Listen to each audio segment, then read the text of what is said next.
O Show. This is the Big O Show.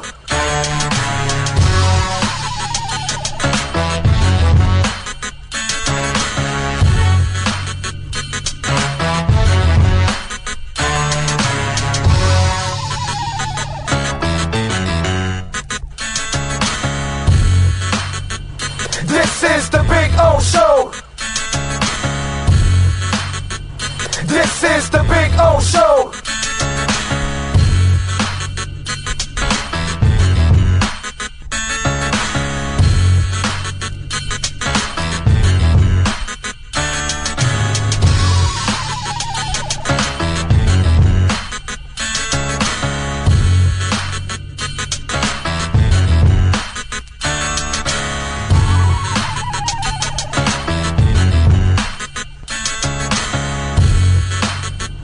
This is the Big O Show. This is the Big O Show. This is the Big O Show. Just one place sold the most Acura models in the last 17 years. Acura of Pembroke Pines. Drive a new 2025 RDX $419 a month during our 17th anniversary sale. When presenting an award to an employee, athlete, executive, or fantasy GM, make sure you call Orvieto's Awards and More. For 35 years, these custom award specialists have been providing plaques, trophies, custom framing, while providing state-of-the-art laser and computerized engraving, UV printing, and glass crystal etching. They do all their engraving and printing in-house for quality control. Call Charles at 305-949-8098 or visit them at orvietosawards.com. Orvieto's Awards and More, where recognition is rewarding. For over 16 years, EJDconstruction.com has provided South Florida residents quality craftsmanship, accurate project management, and exceptional service. That's why EJDconstruction.com is an A-rated member of Angie's List and the Better Business Bureau. When you're looking for the right custom home builder for additions or home remodeling, please call my friend Eric at 305-433-4843. That's 305-433-4843 for EJDconstruction.com.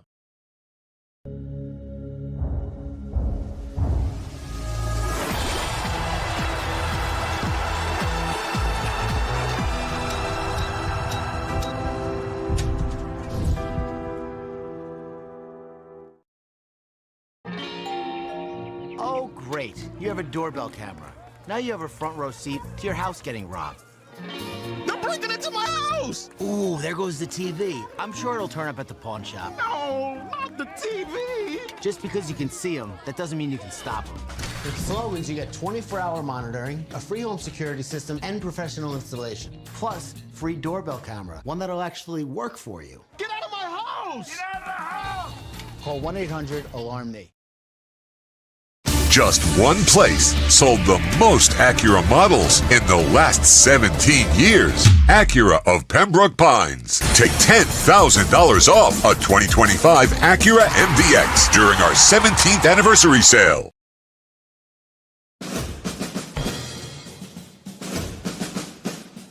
It starts every morning before the sun comes up. Projects are laid out. Plans are made. Equipment is fueled and loaded with inventory to handle all service requests. Orders are given to an army of skilled landscape maintenance professionals, certified arbor trimmers, irrigation technicians, and licensed pest management experts who fan out to communities and businesses all over South Florida. Experienced, on time, and dependable. Our staff is fully trained, licensed, and insured. Contact us by phone, email, social media, or through our website to answer all your landscape questions. We are Cutter's Edge. Total Landscape Solutions. After 40 years, the Big Cheese Miami is still producing great Italian food.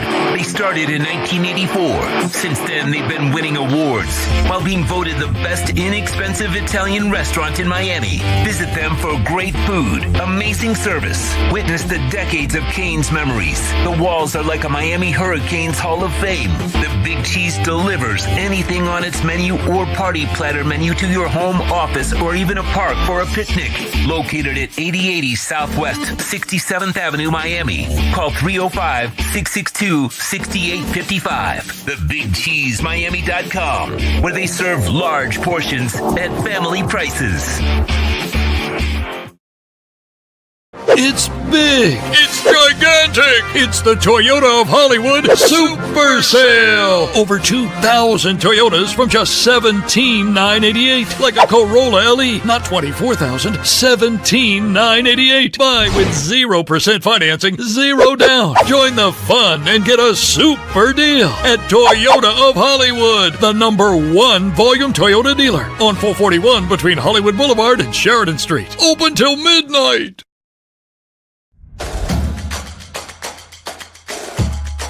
Welcome to Caneswear. New store, new items, same great experience. Family owned and operated since 2010, Caneswear has the latest merchandise from the Miami Hurricanes, Miami Dolphins, Florida Panthers, Inter Miami CF, and more. Come visit us at our store in Davie on University Drive, just south of 595, or online at caneswear.com. Caneswear, the spot Miami fans shop. When it comes to your smile, confidence is so important. At Moody S Dental, they provide the services to get your smile back. This family-run practice prides itself by offering the latest technology to give your family the best experience possible. Moody S Dental has been in business for over 30 years with offices in Hialeah and Plantation. They accept most major dental insurances. They provide free new patient exams, 20% off select treatments. To qualify, please follow us on Instagram at moodys.dental. Moody S Dental has been in business for over 30 years. To schedule an appointment in Hialeah, call 305-821-0231 and Plantation 954-692-6825. From Invisaligns, dental implants, same-day crowns, and the preventative care and preservation to get your smile back. Go to moodysdental.com to find out more and tell them Big O sent you. Before you buy or lease a Honda, Volkswagen, Hyundai, or any other model, compare Subaru, rated #1 in safety at Subaru of Pembroke Pines. Buy with 0.9% financing, 0 down. Forester with symmetrical all-wheel drive, $259 a month. Crosstrek with symmetrical all-wheel drive, $239 a month. During the Subaru A Lot to Love event at Subaru of Pembroke Pines, South Florida's #1 volume Subaru retailer. If you're looking to take your home or business to the next level, then RM Contractors can assist you. RM specializes in new residential turnkey, new commercial turnkey, home and office remodeling. Call them for free estimates. Serving all of South Florida, licensed and insured. Call Ray, 305-345-3649. You work hard to create the perfect atmosphere. You dream it, we'll build it. RM Contractors, 305-345-3649 or Instagram at RMC Fisher Island. Hi, this is Jeff Welt from Welt & Rayom. Dan and I have been in business together for over 22 years. We're not your typical lawyers. When Dan's not working in the office, he's flying his stunt plane. When I'm not in the office, I'm either getting tattooed, bowling, riding a motorcycle, or going to concerts. We might not be your typical attorneys, but we are aggressive attorneys, and we'll do whatever it takes to get you what you deserve. Consultations are always free.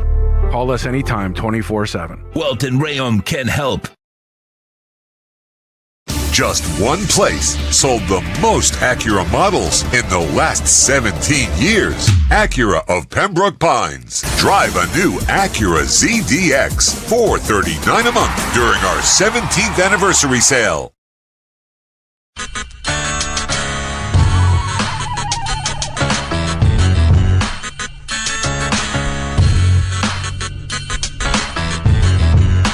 This is the Big O Show.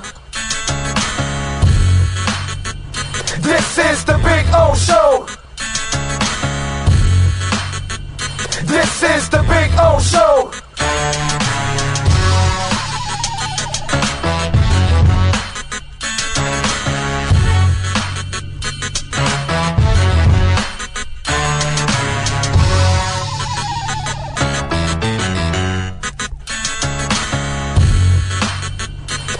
is the Big O Show. This is the Big O Show.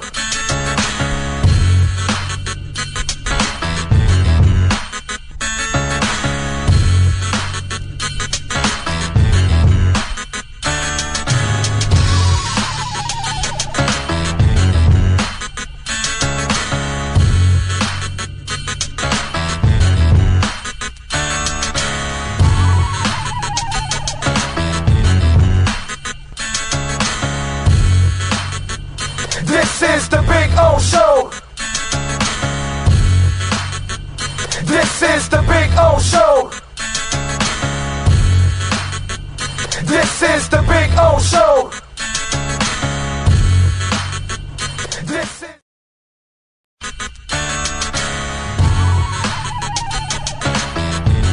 So here we are. I wanted to show you the backyard again because we had some trouble last time, but you know, cuttersedgepro.com does some amazing stuff, and there are the boys and the girl. They're having fun. There we go. Right, Maiden? Right, Bono? There we go. They're having fun. I'm having fun. Look at our Sylvester palm. It is beautiful. We got another one in the front yard like that. You can take your home and landscaping to the next level.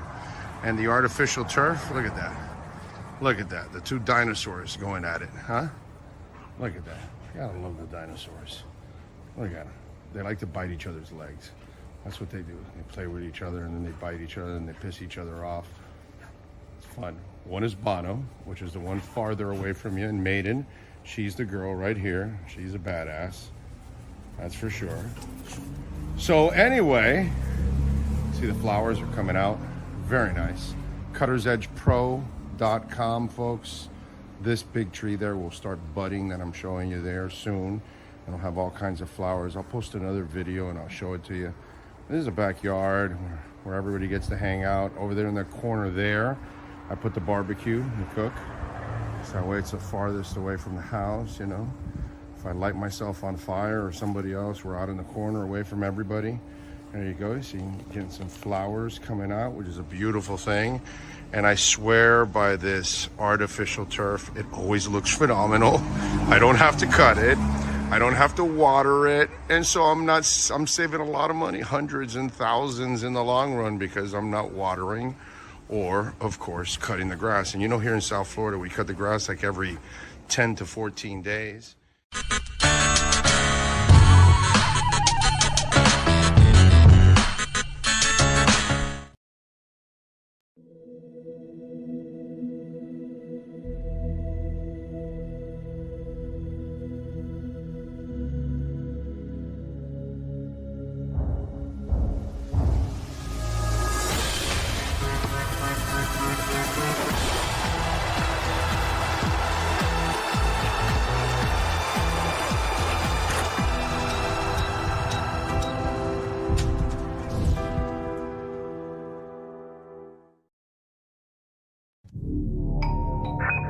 I think I know what this is. Houston, we have a package. Hello? The viewpoint statements or beliefs expressed on the following program by the host, guests, or callers are not necessarily the opinions of FantasyXS.com, Media Group Inc. ownership, management, sponsors, or website.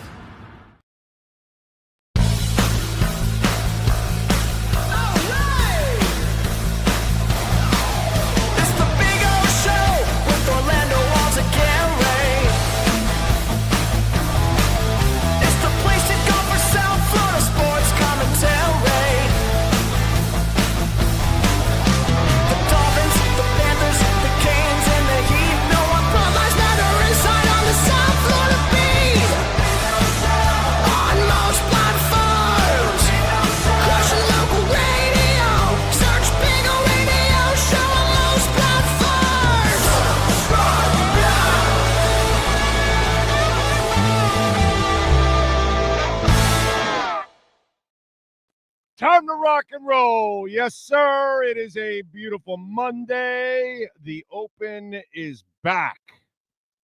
Yeah.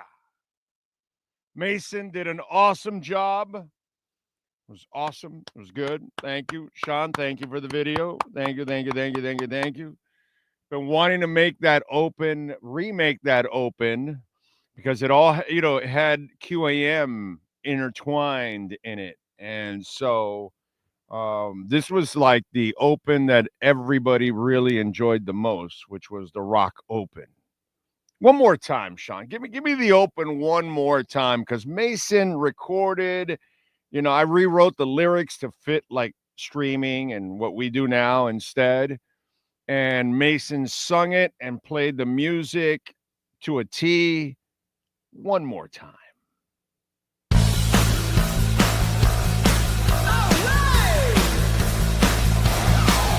It's the Big O Show with Orlando Walls and Gary. It's the place to go for South Florida sports commentary. The Dolphins, the Panthers, the Canes, and the Heat. No one provides better insight on the South Florida beat. On most platforms, crushing local radio.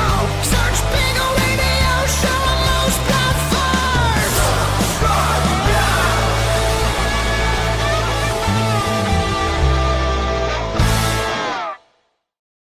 Beautiful. Beautiful. Back.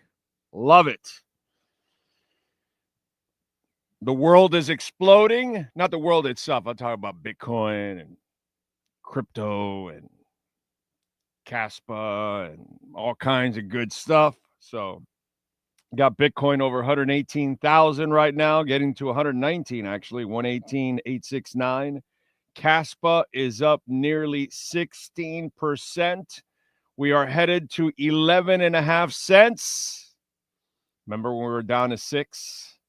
A lot of you loaded up at 6. You're about to double up. Double up, baby. Jasmine up almost 15%. Love it. I love how Jasmine making its return. Hedera up over 4%. It's at 29 cents. Solana is up over 5%, up to almost $193. Avalanche is up over 3%, $26. Chainlink up 3%. That's at 20 at least. Star Atlas, by the way, has had a monster last couple of days. It's only up 3.69, just under 4. But in the last week, it's up 54%. It's really not the last week. It's really like the last, I would say, since the 18th. And today, so in the last 3 days, it's really gone up 50%. So, it's kind of like that. And Alethea Liquid Intelligence Token down 4% right now, but up almost 40% for the week. And again, this was on the 17th when it started to climb. And since the 17th, it's up 53%. So, some of us have been telling you about Alethea Liquid Intelligence Token. Some of us have been telling you about Star Atlas. Some of us have been telling you about Jasmine. Some of us have been telling you about Caspa. But you won't find one goddamn person that has been telling you about all 4 of them. In fact, nobody talks about Alethea. Nobody talks about Star Atlas. Nobody talks about Jasmine. Plenty of people talk about Caspa. But anyway, so there you go. It's good stuff, man. Good stuff. Good stuff. Ethereum.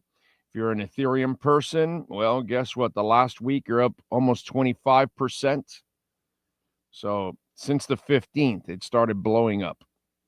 And you're up 25%. It's pretty cool. Pretty cool. Pretty cool. Enjoy, man. Enjoy. Wow. Casp up 16.38%, man. That is killer. Cardano up 7%, by the way.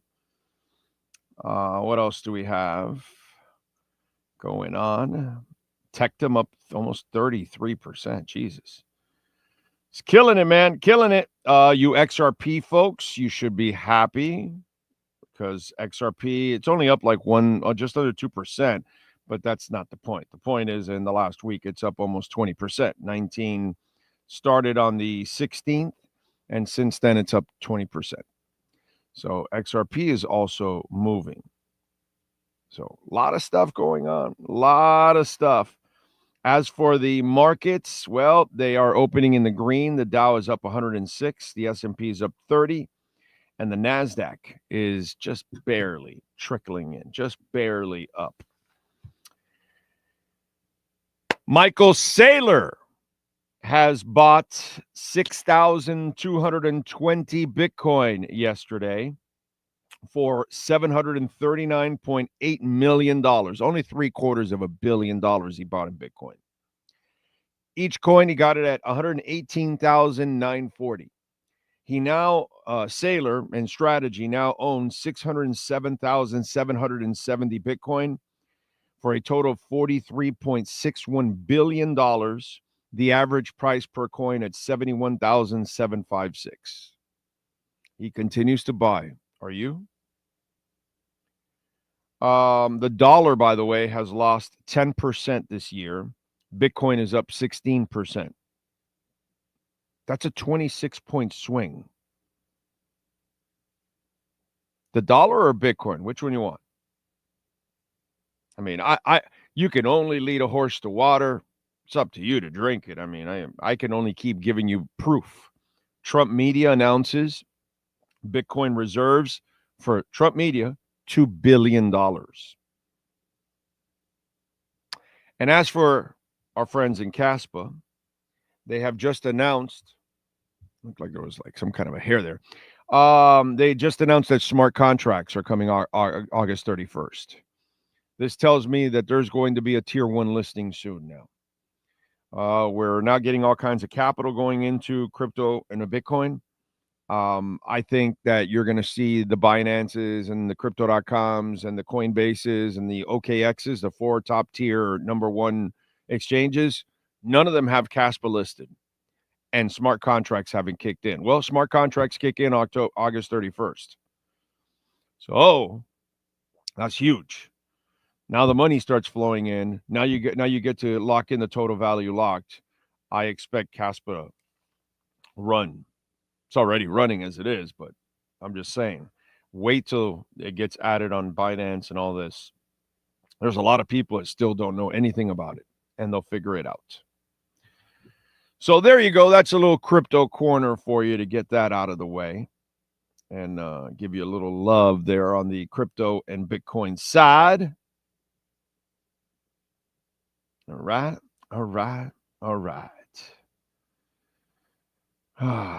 And don't forget, folks, please smash the hell out of the like button. You can also make a donation to the show, Cash App or Venmo at Cash Big O Show. That is Cash Big O Show, Cash App or Venmo, and you can make a Bitcoin or Ethereum donation.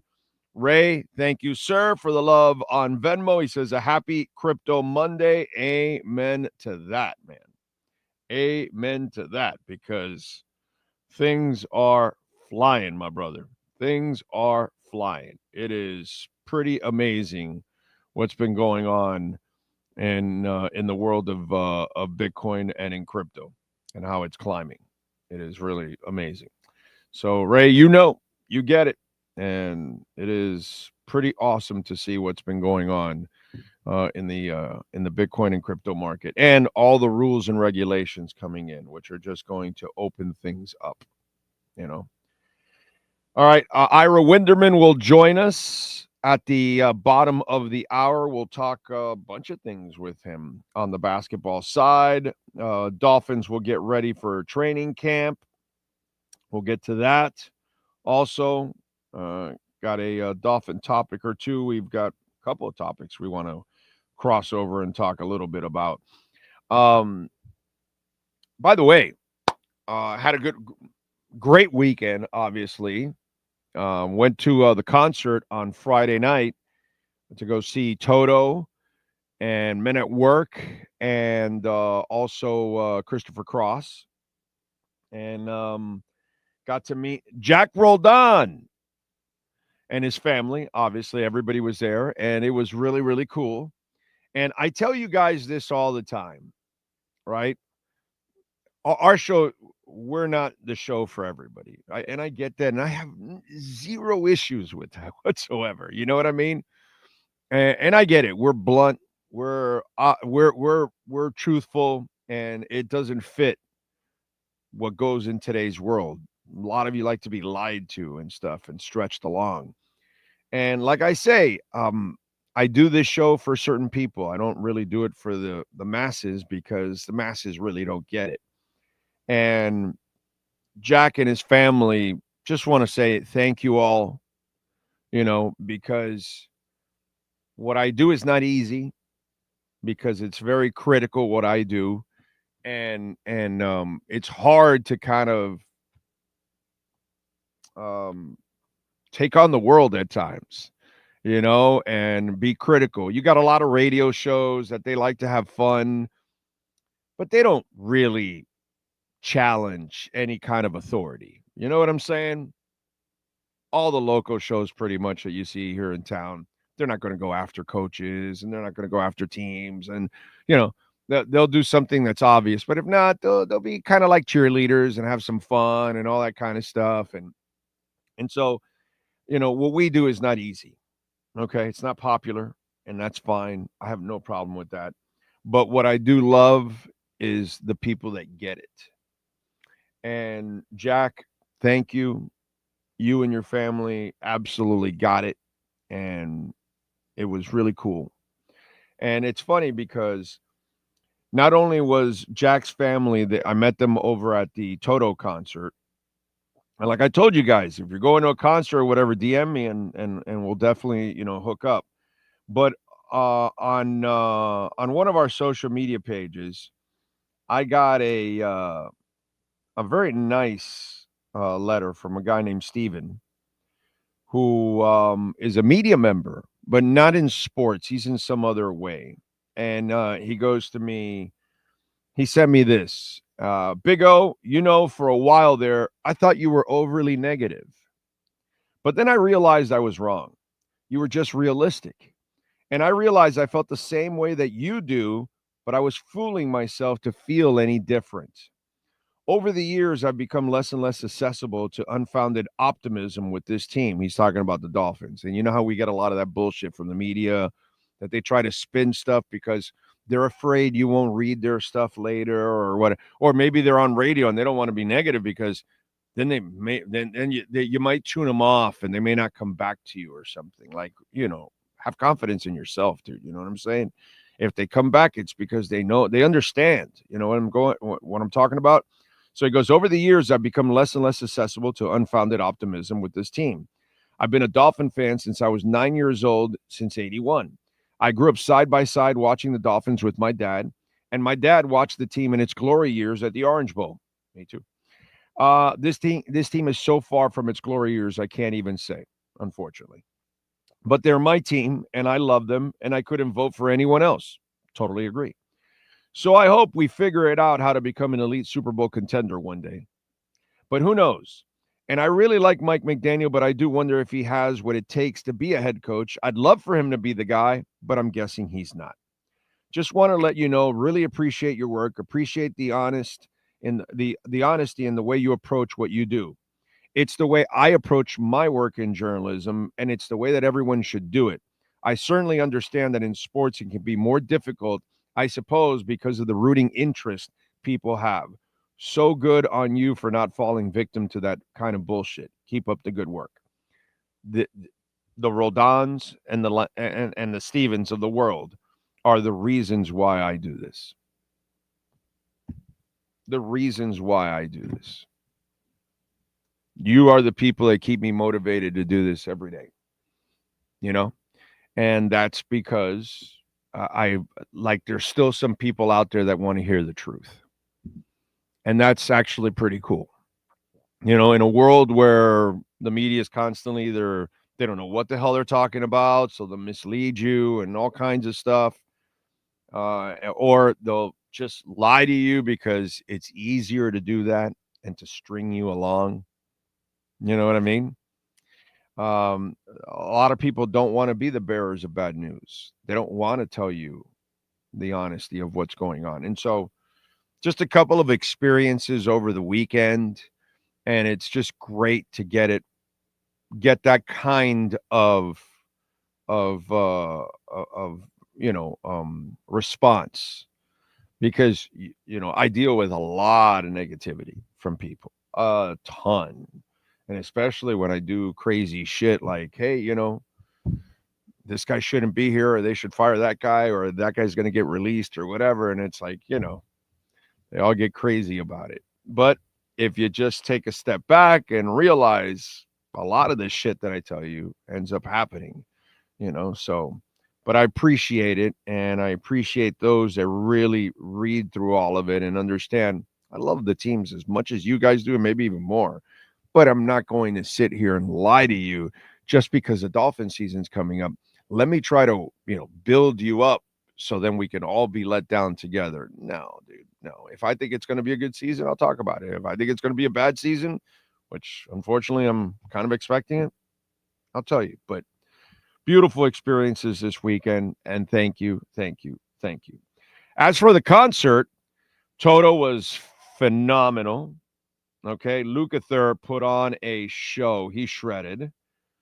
Men at Work were excellent. Colin sounded great. His band was tight. And Christopher Cross was Christopher Cross. He has completely mailed it in. He is the guy that is frustrated that he had all his success early and he has to continue to live off those same songs, but he doesn't realize the joy he brings to people who love those songs. And he unfortunately does not embrace that. And you can see it in his body language and the way he performs. And if you watch the concert on Friday night, when he sung Thinking of Laura, he actually tried to sing in that one, and he sung. And in the other ones, he coasted. And he has the background singers handling all the things, all the what's it called? I'm forgetting the word now, but anyway, just all the harmonies, and he does none of it whatsoever. It's really a lazy. He's at a real lazy stage in his life.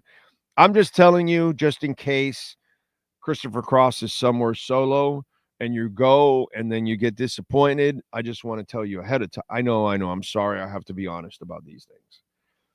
But I want to tell you ahead of time, so that way if you go, Now for Colin Hay, you see, in fact, I want to see Men at Work in a solo setting, in a headline setting, in a small club somewhere where they can do 20 songs and, do a couple of songs that they didn't do, So that would be really, really cool. Men at Work they were fantastic, man. They were fantastic. I really enjoyed them. But again, I just I didn't hear I Can See It in Your Eyes, Dr. Heckle and Mr. Jive, High Wire. There's a couple of songs that I like from Men at Work, and he didn't play those. And that's because he only had time to do a opener set.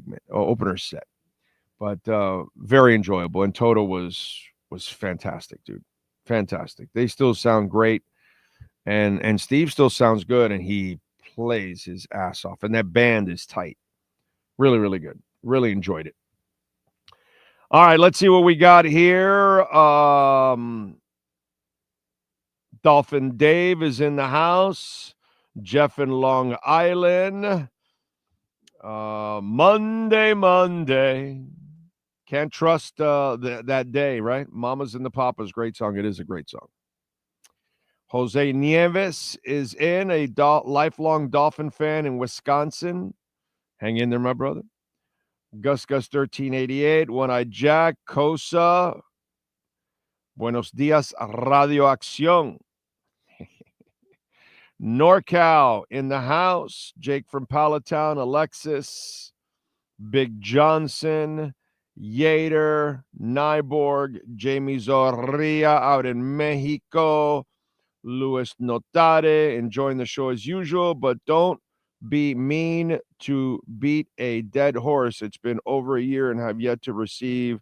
Oh, yeah, man, I am so sorry about that. Actually, I get it all today. So thank God. It's been a mission, dude, and a half. So You will get bonuses this week. I promise you that. Promise you that. Lisa Rose, Corso, Sam the Man, Anthony A., James Vivinetti, Steven Gonzalez. Hey, no Marlins, but I hope I know that they suck, but damn, you better hope they don't win a World Series. Bro, Steven, I don't give a shit about any of that, bro. That's the silliness you want to get yourself involved in. I don't really give a shit, dude. I don't care if they exist. I don't care if anything about the Marlins, dude. That's you guys that bring up this bullshit. I saw Mish tweet out, what's the name of the kid? Stowers or something that's having a great year, right? Is that the kid? They're not trading him by the deadline. And I don't even need to follow this to have like common sense. Sherman, there's no way he's going to trade Stowers now because he's trying to see if you can get some attendance and bring some money in. So he can't send Stowers out now because then that would be what they normally are. So what they'll do is they'll wait till the offseason, or they use Stowers to sell in the offseason leading into next year and then sell him in the trading deadline. But one way or another, if the kid continues to play, he'll play his way off the team. And when if Sandy can find his way back to being Sandy, he'll play his way off the team. You know what I'm saying? So, Steven, you're not going to win a World Series if you can't amass talent.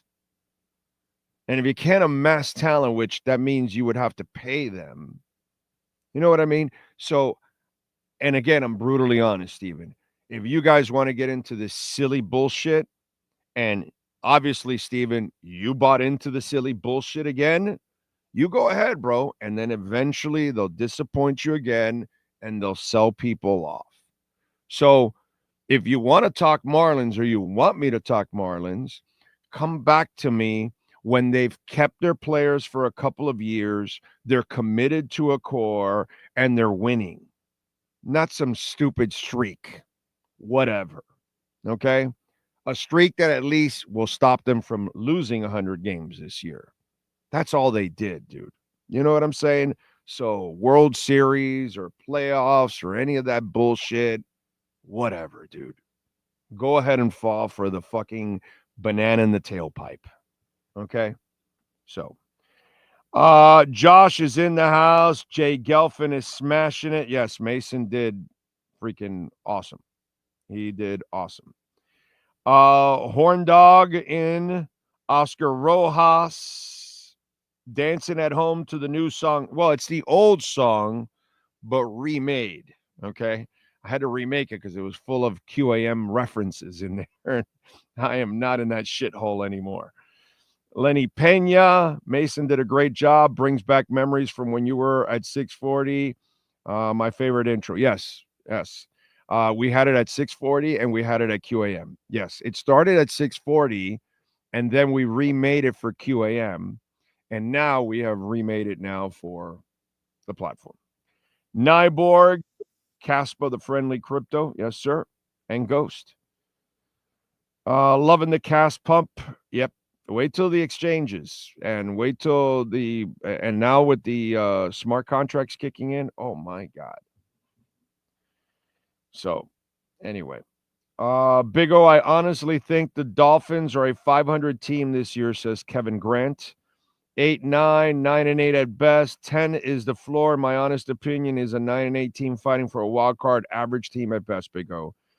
I think that might be their best. I think they'll be just under that, but we'll see, because I don't expect them also to stay healthy.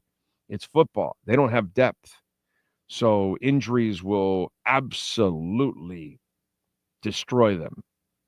Speaking of men at work, I'm dressed today, driving my box truck from Virginia, headed to Kentucky with my best time like I'm from Men at Work. There you go. There you go. Adam Thompson. Let's see. Skyler, Lewis, Juan Rosa in the house.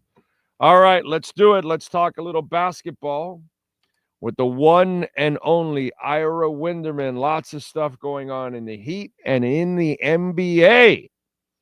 Let's get to our Acura of Pembroke Pines, Miami Heat, and NBA report. Heat fans, time for the best insight of your favorite team with insider Ira Winderman, exclusively on the Big O Radio Show. It's the Acura of Pembroke Pines, Miami Heat and NBA report. Here's Ira Winderman. Ira. You make any bets lately? Poor Terry. Because I just got to feel, look, even if there's something was untoward there, you know that a guy is not risking a $26 million salary so some schnook somewhere can make 13. Excuse me? Can win 13 grand? Win 13 grand. For 13 grand, for like less than 1/10 of 1% of your salary. Now, do people do silly and stupid things? Yes. But Big O, I want to preface this. And again, for people not familiar, there was a report on ESPN that someone made 30 prop bets on one game on Terry Rozier and the unders. Fewer than X amount of steals and blocks and shots and points and rebounds and assists. And that's all well and good. How those bets are allowed when you know this kind of thing can happen. I could see overs on props. I know you're trying to balance the scales, but because then someone has to do something. But if someone pulls out of a game 1 minute after playing, the bet is live because the player saw action. And so I can't tell you how many times, Big O, before a game, I will get all kinds of DMs or texts or whomever. Is so-and-so playing? Is so-and-so going to be out there today? Everyone, as if they're my good, close personal friends. Now, when Big O says it's one thing, that's fine because he only gambles in Bitcoin. So that's different. But wait a minute. Hold on a second. Is that a gamble? No, I'm saying you use your Bitcoin to bet on Terry Rozier. So that's different. So, well, no, I would never. No, don't do that to me. Come on, bro.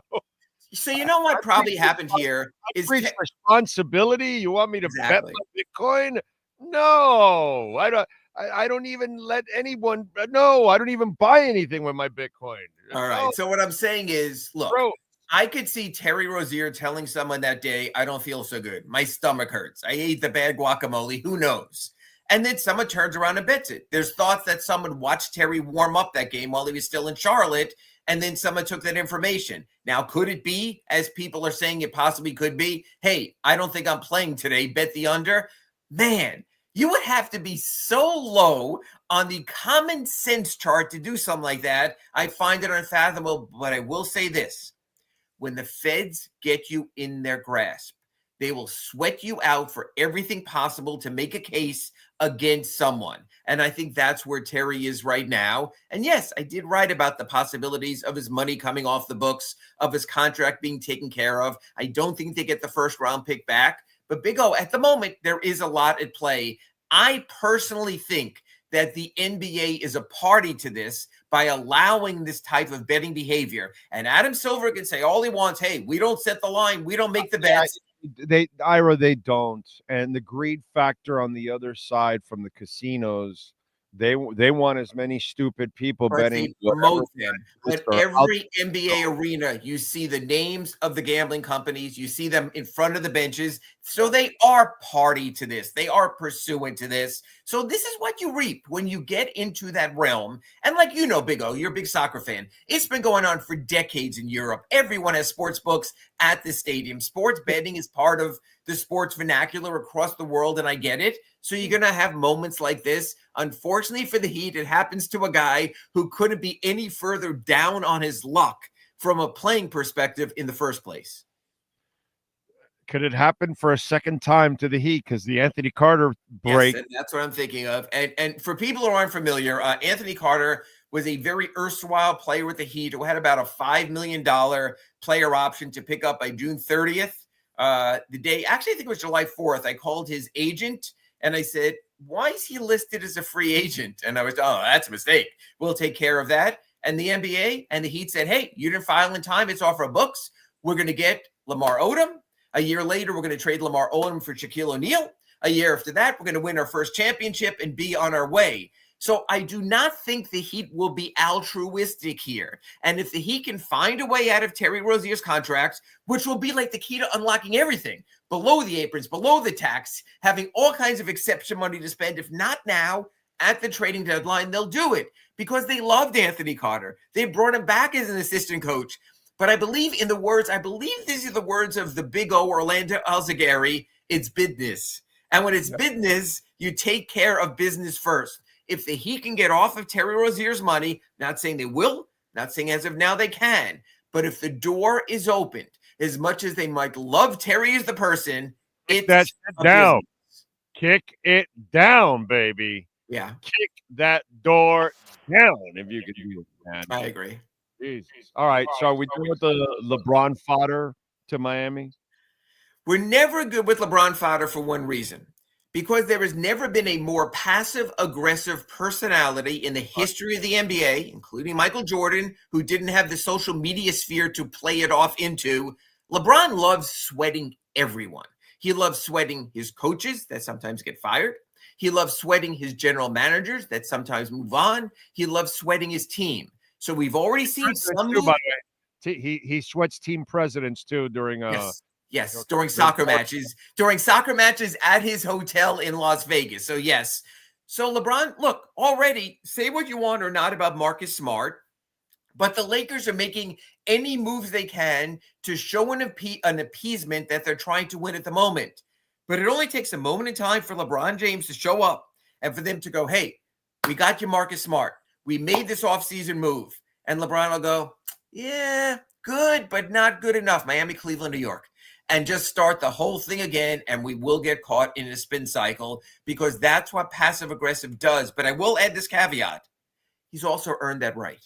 He's also earned the right to be bigger than the owners, bigger than the front offices, and bigger than the game, because whether you say he's the greatest of all time, I have Wilt number one on my list, but whether you say he's the greatest of all time or not, he is the greatest player who's still active in the NBA right now based on his resume. LeBron can do whatever the heck he wants. Yeah, I agree with that. I have no problem with that. And I have no problem with somebody saying Wilt or Kareem. Michael, sure.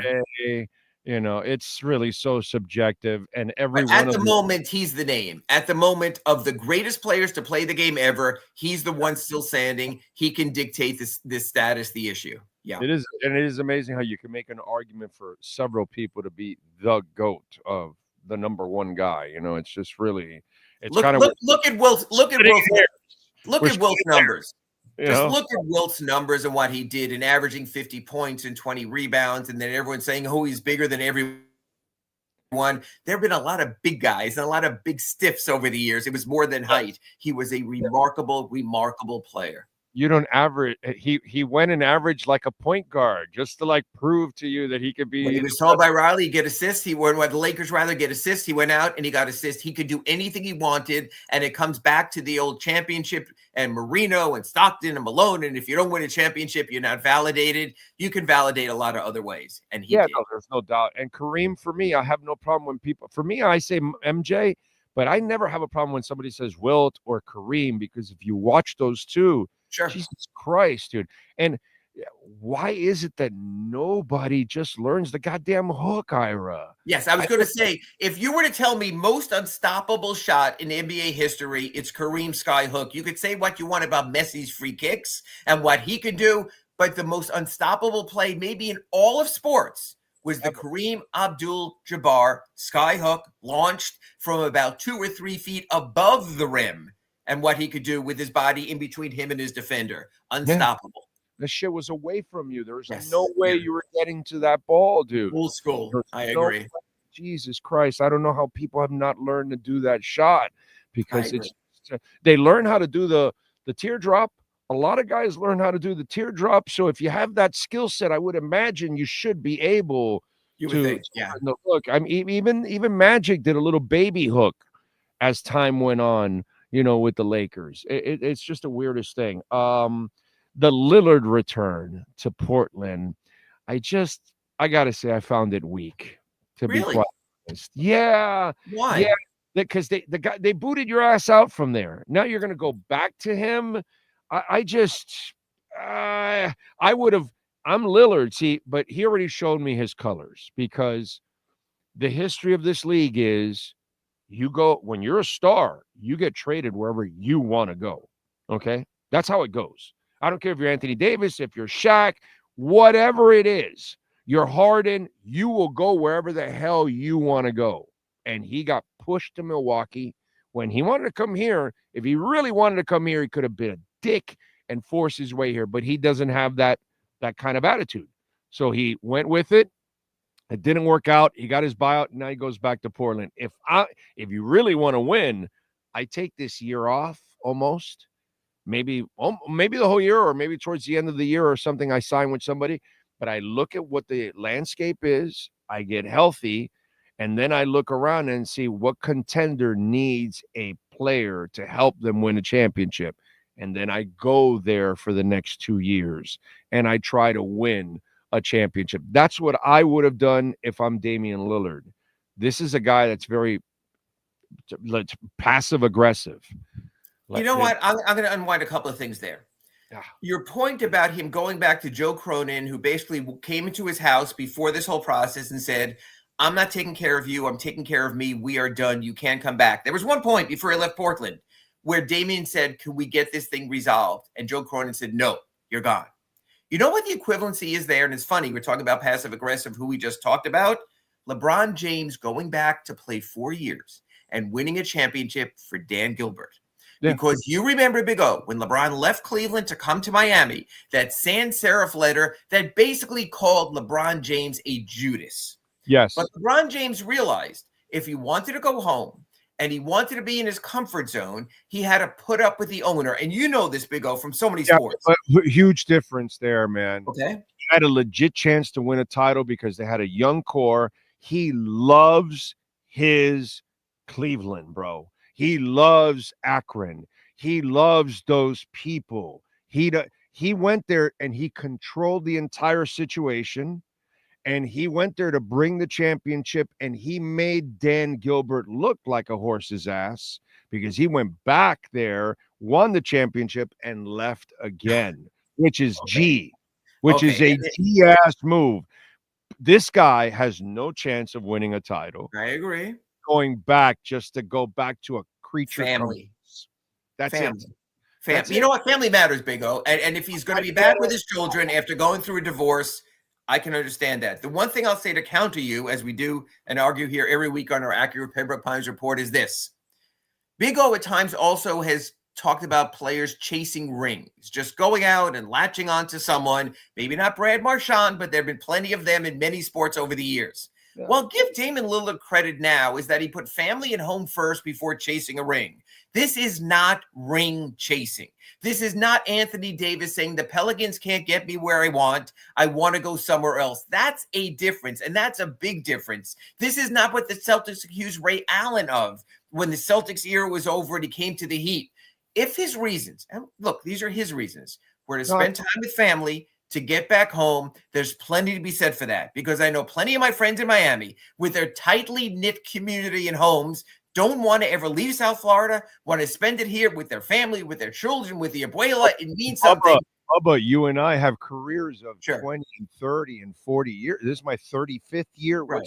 What year is you? What year I am going to my 38th year covering the Heat, 42nd in the paper. But what I'm saying is, no athlete does that. They don't have. Okay, but if one does, a career and you got plenty of time to hang with your family, bro. After right. That. But that would be like saying Dwayne Wade came back to the Heat with no chance to win a championship, but it was the right move. I equate this to LeBron to Cleveland. I equate this to Damian going to Portland. There are certain places, if you look at a player, you can say he is of that fabric. And the opposite of that, and he never shuts up, this guy, is Paul Pierce having played in places we don't even remember, when he was a Washington Wizard and a Brooklyn Net and an LA Clipper, and he just went everywhere and anywhere. So I give every player one jump to go back home. Did it also, by the way, Shaq did it at the end. I mean, Shaq is a Sun, Shaq is a Cavalier, Shaq is a Celtic. Exactly. So I'm going to cut Damian Lillard some slack here that if he chose family and hometown ties over winning,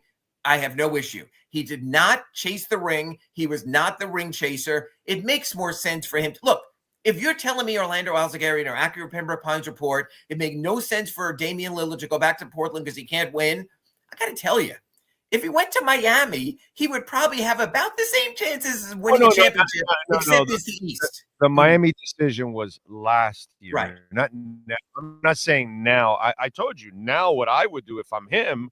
I would rehab and then take a 35,000 view look at the NBA. And while I'm getting my rehab, I'm going on TV. I'm going to do some appearances. I'm going to do some color analyst, all that stuff. I'm going to show my personality over the next year. I'm going to rehab. And then I'm going to, with the whole PR move and everything, now I'm going to make my move back. And parachute into Oklahoma City, and then he will be criticized like Kevin Durant was when he went to the Golden State Warriors of parachuting into a championship. He got it. But if he gets his title, that's all that matters. And maybe he goes to Houston and he helps Houston beat OKC to then get to win the title. Who knows? Whatever, dude. At least go do something. Be about winning, dude. Be really about winning, and have some cojones. But well, what I'll say about this and where we started today and say about LeBron is I do like when the wish list names are off the table for this reason. Then I can say this: get real, Miami Heat. Stop the pipe dreams. Stop the names you can latch onto. Give me something substantive. Neither of us saw when we spoke 2 weeks ago about Norman Powell coming here. God bless Andy Ellisberg. He saw a Clippers team that needed to clear space for John Collins and eventually Bradley Beal, and he swooped in. He said, yeah, we'll take one of those. One Norman Powell, please. One more move like that, and the Heat can get somewhere this season. So I want to see the one more move. That's what I give him credit for. But Big O, you're so right. Enough with the Kevin Durant. I've been through a decade of Kevin Durant. I almost feel like Kevin Durant somewhere at Kaseya Center has a jersey ready made. That there is a Durant Heat jersey because he's always been on call. Damian Lillard has been on call 2 of the last 3 years. Let's not chase the pipe dreams. Let's get realistic. Are you going young? Are you living in the moment? You're not going. With that, you're not. You're not doing what I wanted to do. Go young. So now we're kind of. Okay, you made your bed. This is what you want to do. I'll tell you exactly where they are. What is that other move that let's get off the LeBron and obviously Durant or anything like that. But what is that other move? Because I see people talking about Kuminga and other people that are still available and haven't moved yet and haven't been signed. Is there another guy that they can add? Because we know what they are. They're going for it. Okay, so they're not going to add another young guy. They're going to add another veteran. And I want a quality veteran in the power rotation because say what you want about Bam as a Batman, as a Beta, as a number 2. Beyond him, you got Khalil Ware, who we even saw in Summer League was up and down. You have Vlad Golden, who was so raw but so freaking big. You have Nico. You need one more proven guy there. And again, not the guy I'm going to mention, but someone who you could see they've had glue guys there. When they had PJ Tucker, glue guy. When they had Jay Crowder, glue guy. They find a player like that, then all of a sudden you say, you know what? In a playoff situation, I might not trust Nikola. I might not trust Khalil. I might not trust Vlad. I know Haywood is too small, God bless him, but this guy is the guy in a playoff situation who going against an Evan Mobley or a Jared Allen, unlike last spring, we could make it work. So I think there's one more move there. There's one more roster spot. There's one more possibility. And what I will say this, as we record this right now, is this. So interesting that the Dolphins are opening training camp on Tuesday because these are two teams stuck in the middle. Every now and then, the Heat pops up and, whoa, we're in the NBA Finals, 2020, 2023. The Heat has now become the Dolphins. Right. But yes, they've fallen into that. So I'm very interesting just to see how Mike McDaniel tries to say we're not mediocre. And Eric Spoelstra on September 29th at Media Day will say we're not mediocre. Well, you know what, Big O? If you were down there in that press conference, in that press room, you would say, just like I will say, why aren't you mediocre? Show it to me. And more than that, prove it to me. Because you know what happens with mediocre rosters and mediocre players? Mediocrity. And stuck in the middle, as Big O has been absolutely lambasting me on the Acura Pembroke Pines report for the last 2 months, is a god-awful place to be in sports because you wind up like the Dolphins going to the final Sunday of the season, desperately trying to get in the playoffs until Tyreek Hill realizes it's over, or you wind up like the Heat saying, hey, baby, play-in. And this time play-in, we're even going to get a home play-in game because people love nothing more than playing basketball. So both teams are in the same place. Don't tell me you're not mediocre. Kind of, because the Dolphins don't have the guy to elevate them. The Heat do. The Heat do have the coach and the coaching staff that can make chicken salad out of chicken shit. And we haven't had that coach in, oh my God, it's been decades. And Eric Spoelstra is so good about that he talks up Mike McDaniel all the time. That 2 years ago for Halloween, he dressed with the glasses and the watch like Mike McDaniel. But you know what?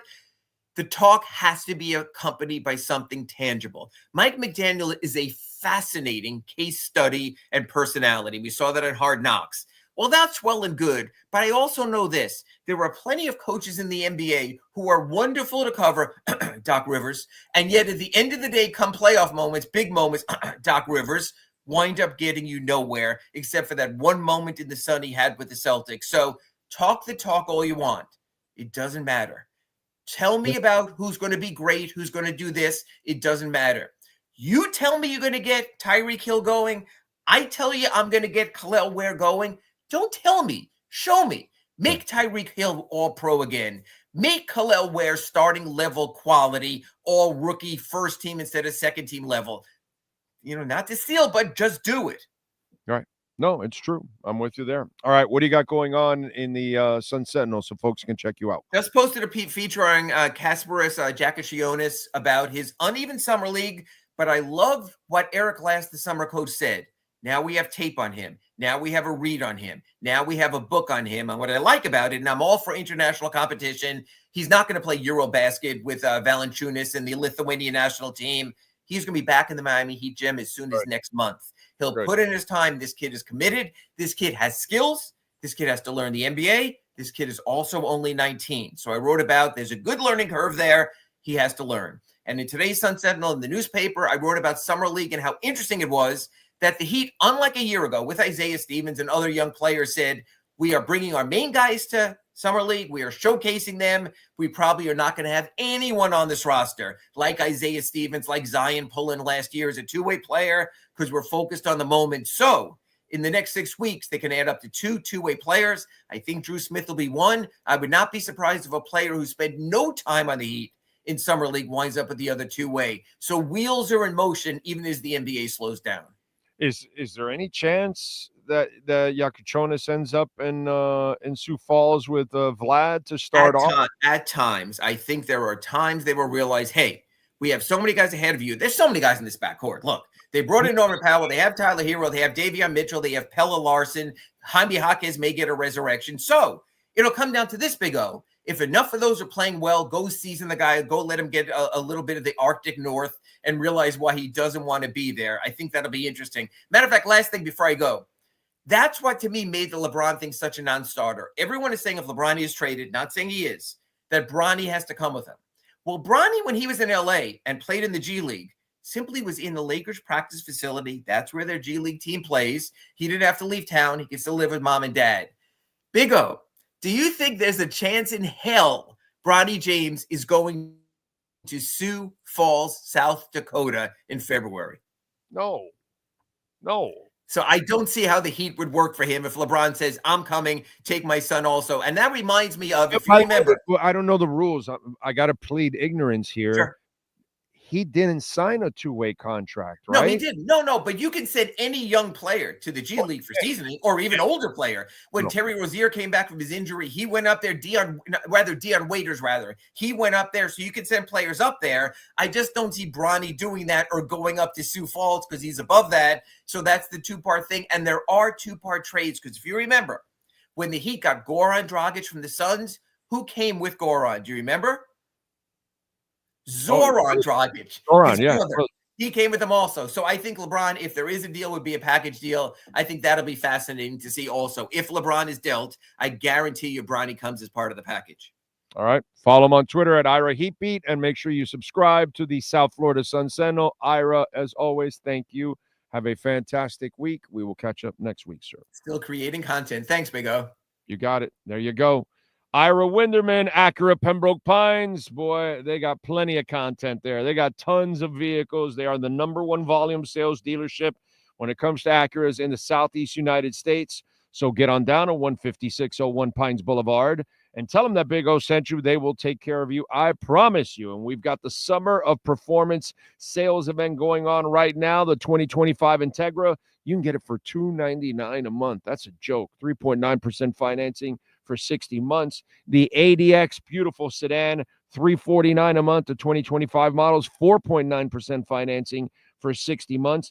We still have 2024 ZDXs, 0% financing for 72 months. And the RDX, $419 a month, 4.9% financing for 60 months.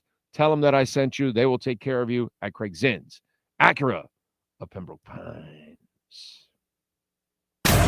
You've been listening to the Acura of Pembroke Pines Miami Heat and NBA Report with Ira Winderman. When you're looking for award-winning service and great deals from the #1 volume Acura sales dealership in the Southeast United States, you go to Craig Zinn Acura of Pembroke Pines at 15601 Pines Boulevard in Pembroke Pines. All right. Don't forget, folks, you can make a donation to the show, Cash App or Venmo at Cash Big O Show. That is Cash Big O Show, Cash App or Venmo.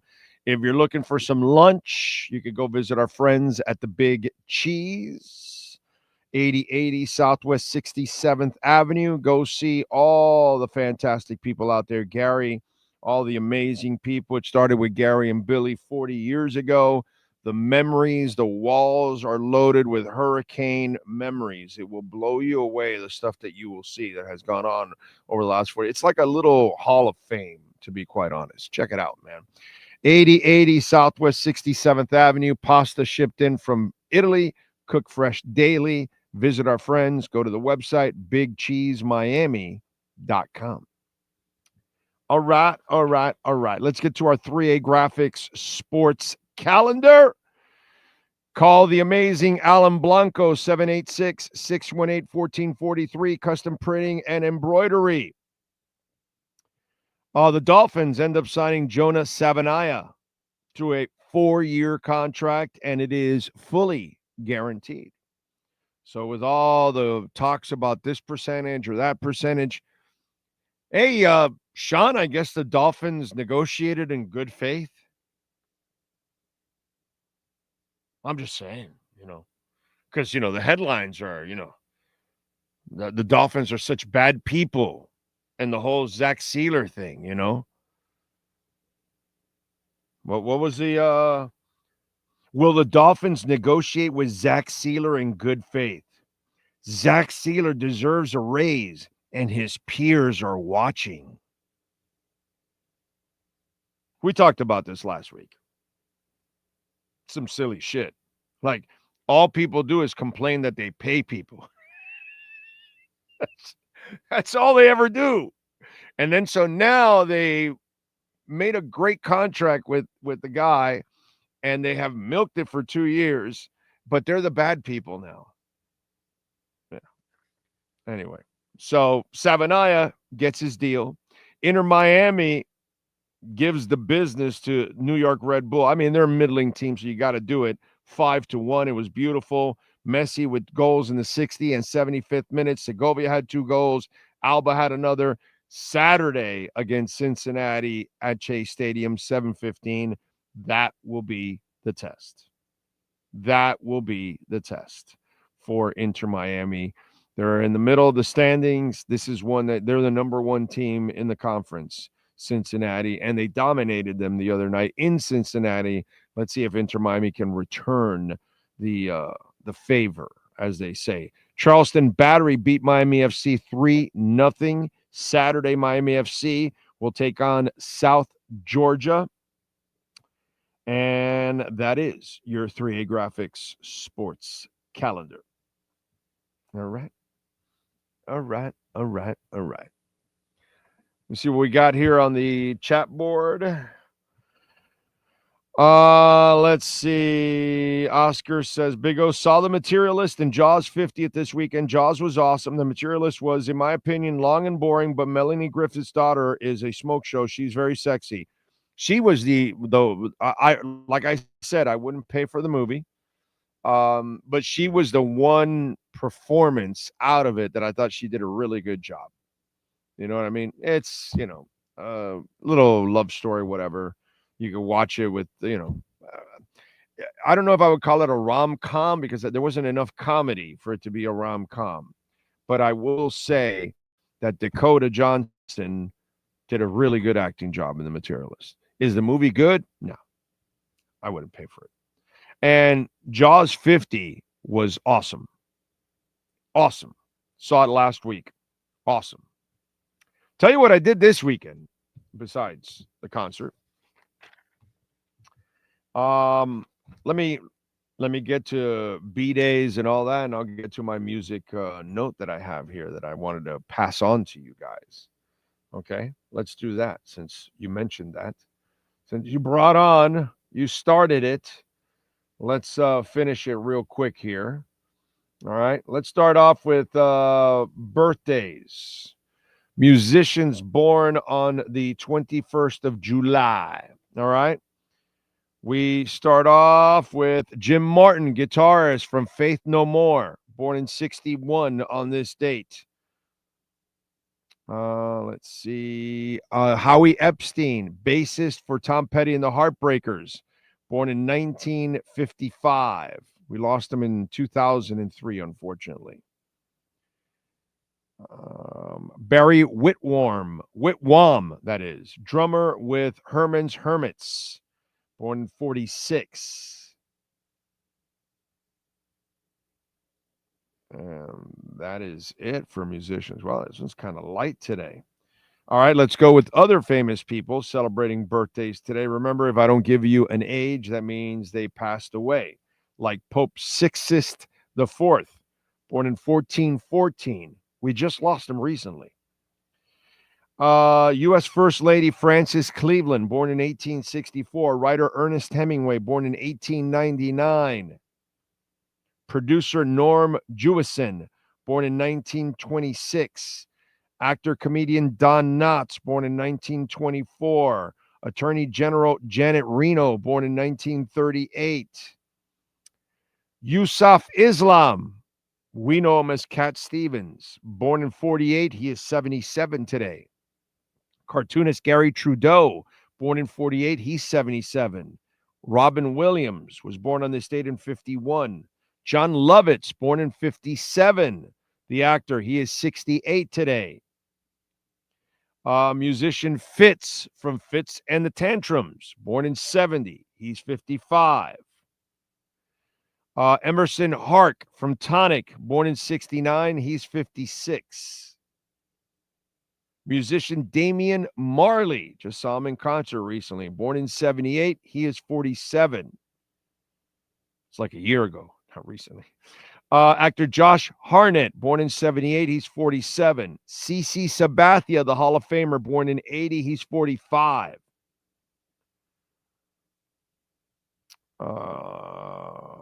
Actor Rory Culkin, born in 1989. He's 36. And that is it.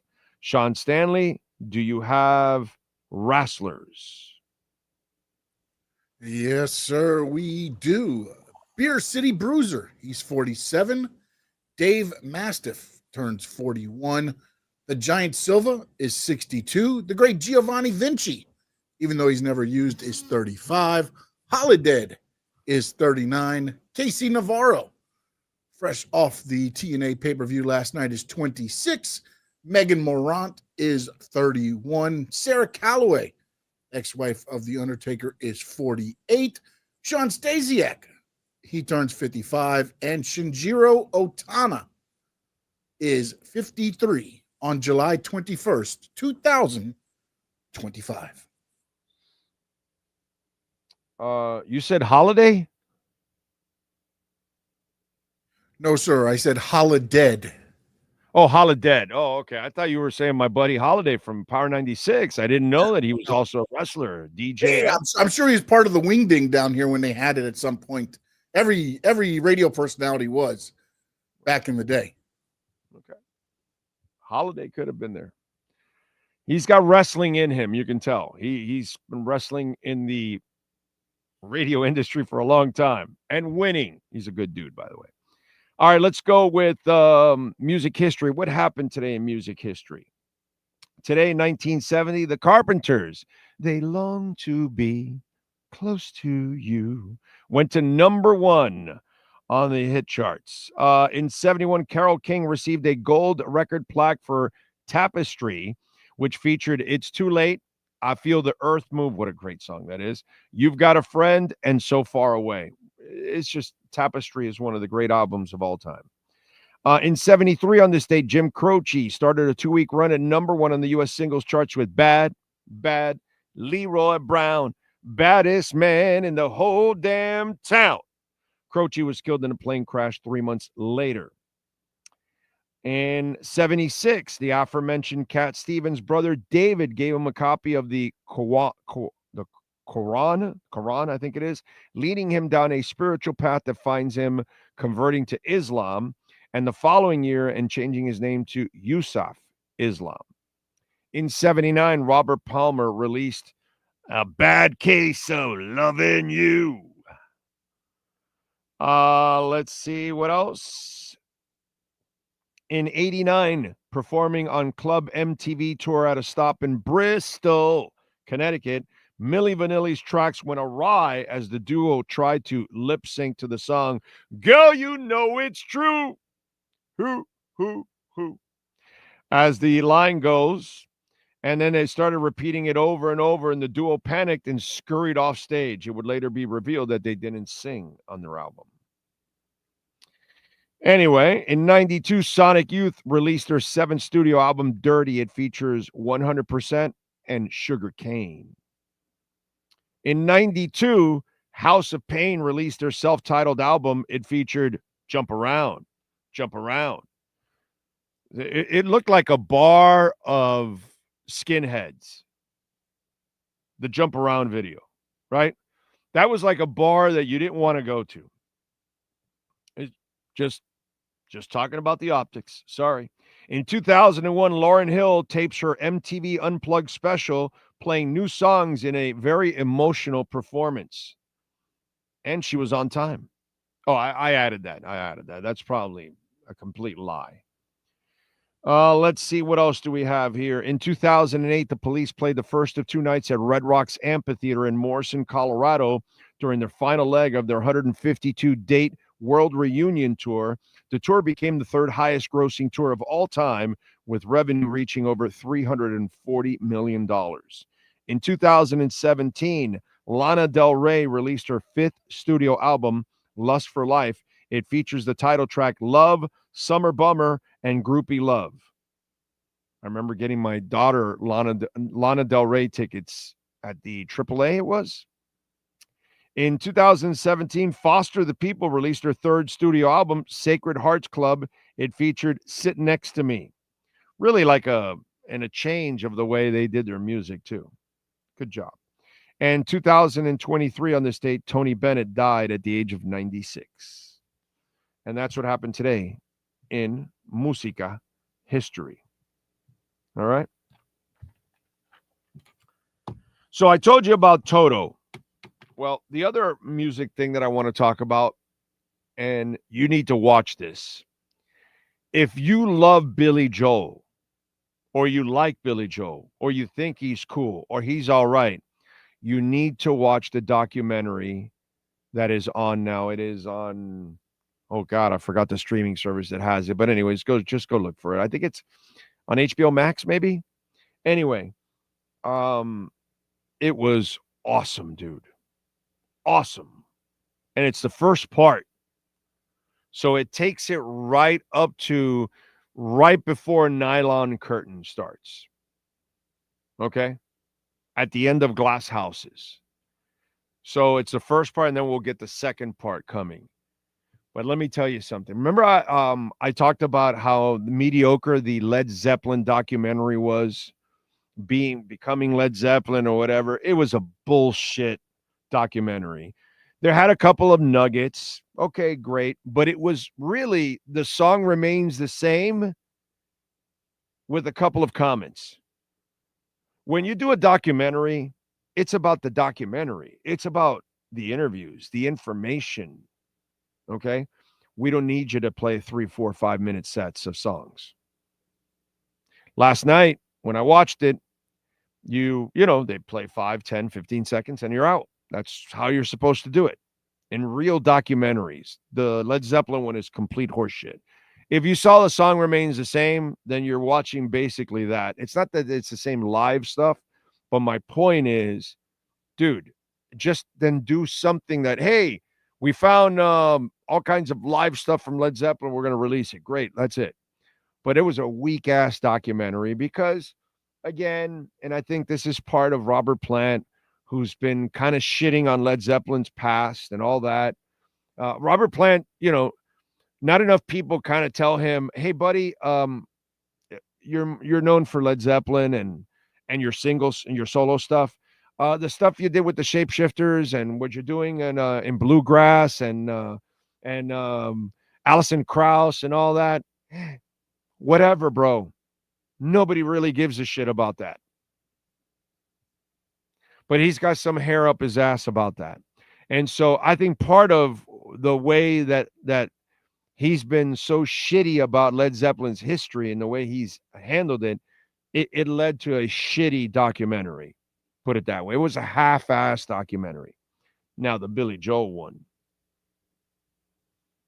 that was in-depth.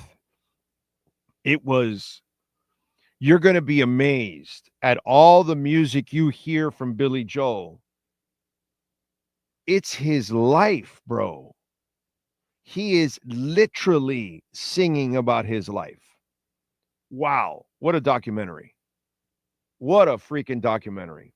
It might be the second best documentary I've ever seen in my life next to the Eagles. I can't wait for part 2 whenever the hell that comes out. But if you want to watch a great documentary, how you're supposed to do it, watch the Billy Joel one. And then when you want to watch how you're not supposed to do it, watch Becoming Led Zeppelin. And I love Led Zeppelin, but my God, that was a weak-ass documentary. Weak-ass documentary. The Billy Joel one, oh my God. It gives the Eagles a run for its money.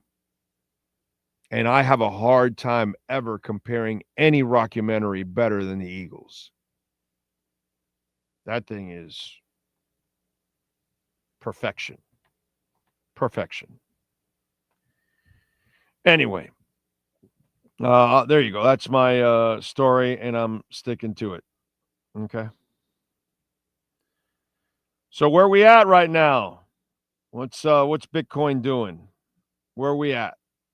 What are we seeing here? We got some action going on here. Where is Ethereum? Give me an update here. Give me a refresh. That's what I need. I need a refresh. There we go. Ethereum's up to 3,841. Working our way to 4,000. Solana is at $197. It's up 8.5%. Approaching 200. That's pretty impressive. Pretty damn impressive. Jasmine is up over 6.5%, over 2 cents now. Bitcoin's at 118,865. Doing good, boys and girls. Caspa is up 17%.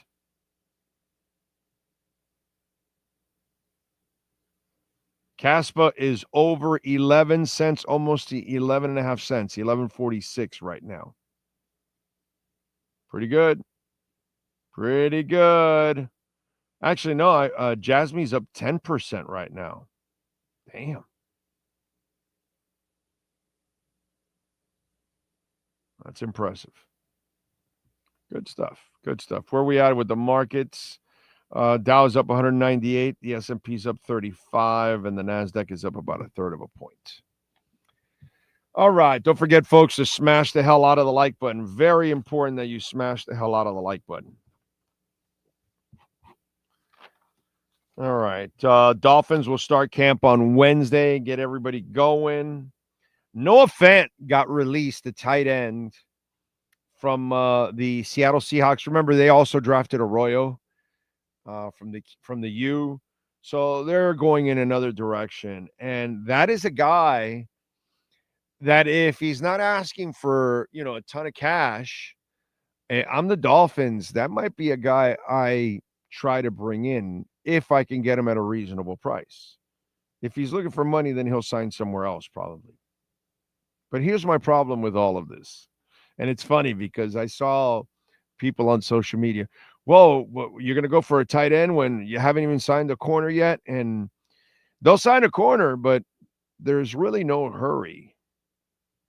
And some of you have got to stop, making it look like it's so urgent because they haven't shown any urgency. So we'll see. But Noah Fant he's an athletic tight end. I'm not going to call him a blocker, but he's definitely a guy that is way more proven than anybody you have right now and much younger than Darren Waller. Because it's kind of ridiculous that we're at a point where so many of you are putting enormous pressure and expectations on Darren Waller. Insanity. Because 33 years old, it's hard to expect a lot from the guy. You know what I'm saying? You might want to slow down a little bit there. Okay? But the Noah Fant move wouldn't be a bad move. And he'll get playing time here because he'll outplay everybody that's here. Farrell Brown ain't going to beat him out. And, until Tanner Connor and Julian Hill actually prove something.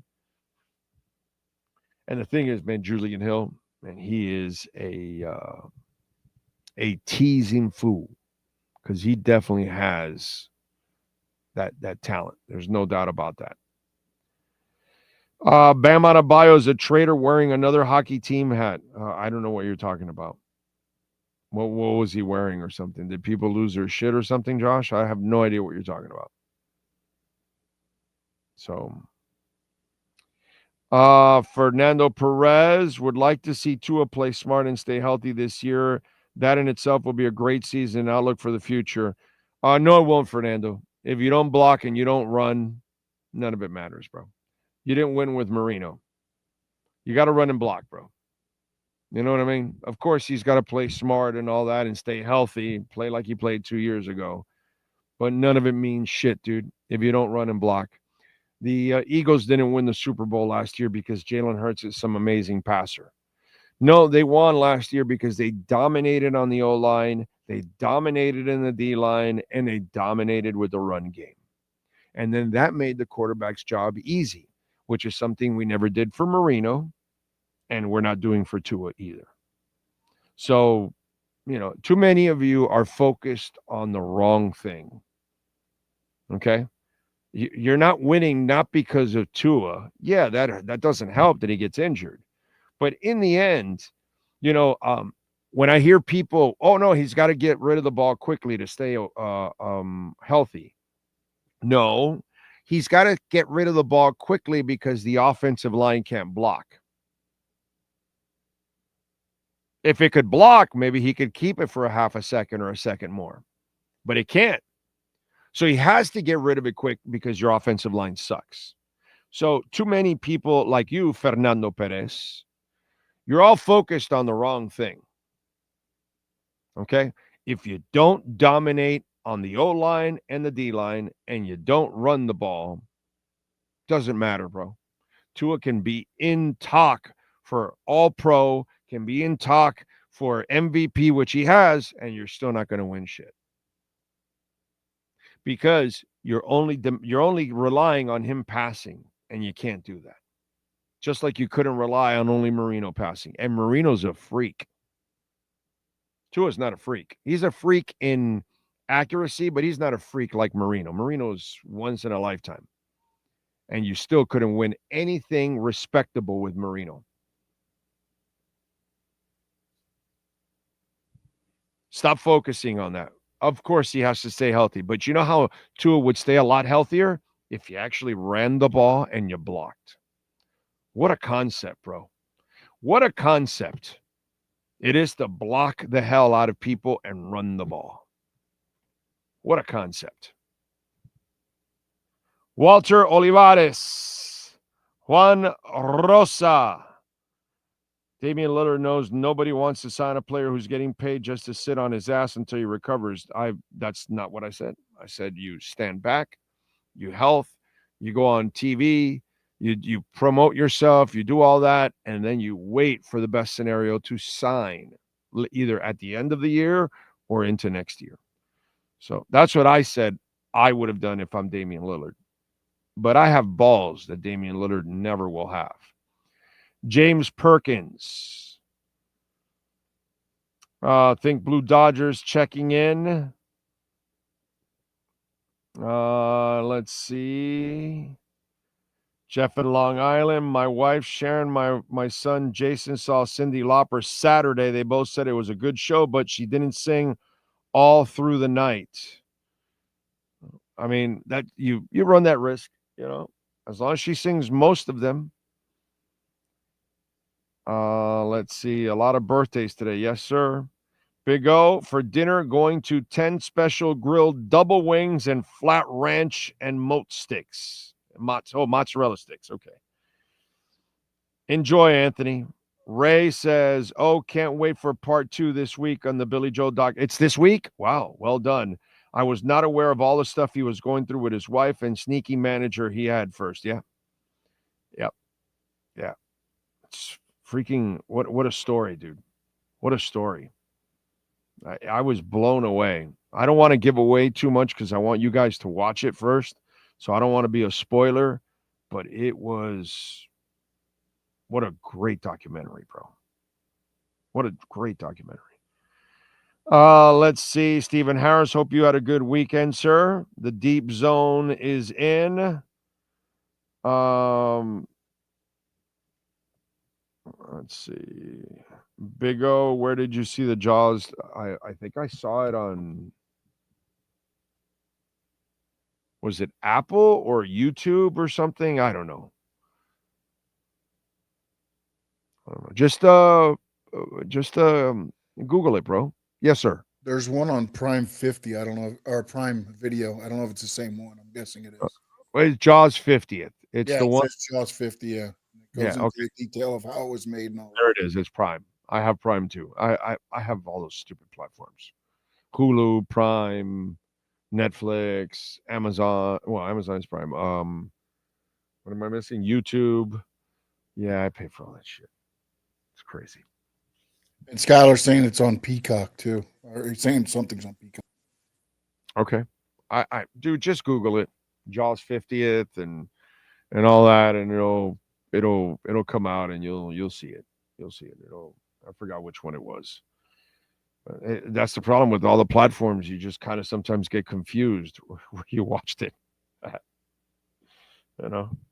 Will Levis, by the way, is going to have season-ending shoulder surgery. They got Cam anyway, so they're going to go in that direction.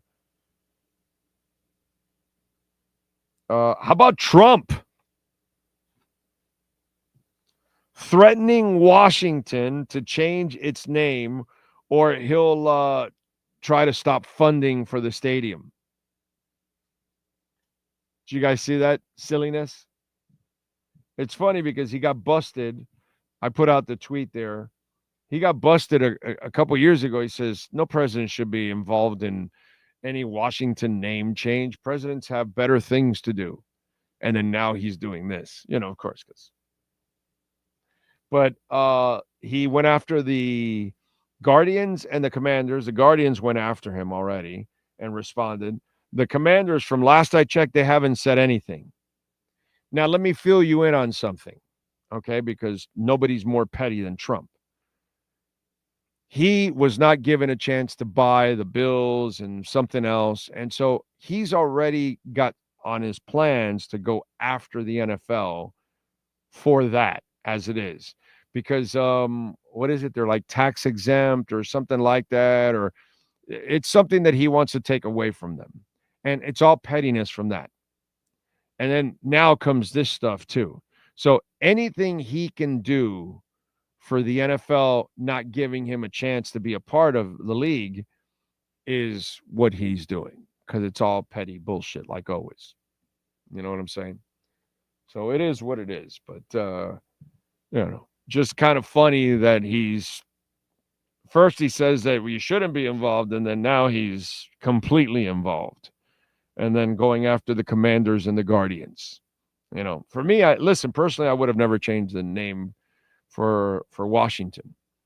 The Guardian one, I mean, it's a terrible name, the Guardians, but I get the Wahoo Indian looked kind of goofy. The Redskin one was not, I thought it was like very respectable, and I think it was honoring, actually. You know what I mean? Like what we do with the Seminoles. And, I actually think those were like some of the coolest logos that exist. The Redskins logo was one of the coolest logos ever. You know what I mean? The FSU doesn't have the Seminole. It has just a spear. So, you know what I'm saying? But that Washington logo was awesome. But it's just funny how now he wants to play the PR game when he was on the opposite side before. Too funny, dude. What can I tell you? What else do we have? Did you, Big O, you are so smart, run and have an O-line, go Big O. Yes. Well, I mean, dude, if you don't run and you can't block, it doesn't really matter. Rotten Tomatoes has a neat thing listing new streaming programs by streamers. Okay, I'll check it out. I still have PSDT from Will Levis's comeback 2 years ago. Well, that was Fangio's fault. The asshole didn't want to blitz him. If you blitz Will Levis, we win that game. And so, he didn't blitz Lamar Jackson either, which is what you're supposed to do with Lamar. And he screwed that up too. And I get it, dude. Our team was kind of a disaster and everything else going on. And, Bitcoin, by the way, has crossed 119 on important issues. And even more important issues, Caspa is up over 11.5 cents now. It's up 19%, baby. 19%.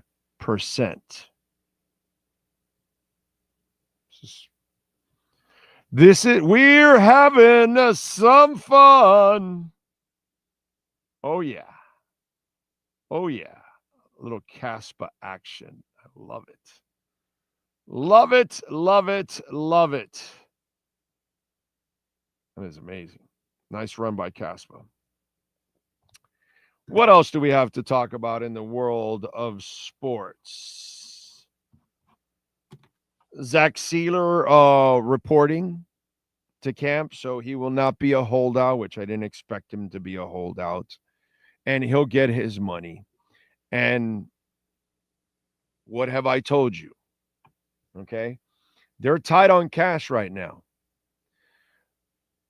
I believe you're going to have a chance to trade Tyreek or Chubb by the trading deadline. If both have good seasons, you'll have an opportunity to trade both. If only one, then you'll have an opportunity to trade one of them. But then that will free up money. And then that will then open up space, and you can start to do stuff with Zach and give him that contract that he clearly deserves. You know what I'm saying? So I'm pretty sure they're going to take care of Zach at one point or another. I would not be concerned about that. But I get it. The media had to kind of stir it up. Oh, Zach deserves a contract and this, that, and let's paint the Dolphins, as a bad team, a bad people or whatever. And it's okay. Sure.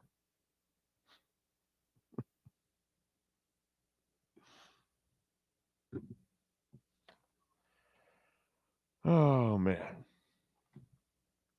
What do we have here? Big O RIP to Juan Marichal, one of the great three starting pitchers in the 60s, along with Koufax and Bob Gibson. Marichal passed away today, or I don't. Can you look that up for me, Sean? Is this like an anniversary or he passed away today? I didn't know that. Not sure. Look it up for me on Juan Marichal. The Deep Zone says, been saying that Big O trade Hill during the season before the trading deadline if he doesn't live up to fans. You're getting it all wrong, dude. I love fans, dude. We're going to make a trade that nobody else wants. So been saying this, Big O, trade Hill during the season before the trading deadline if he doesn't live up to fans' expectations. How does that make any fucking sense, dude? So you're saying if he has a bad year, somebody else is going to want him. I'm sorry. Is that what you said?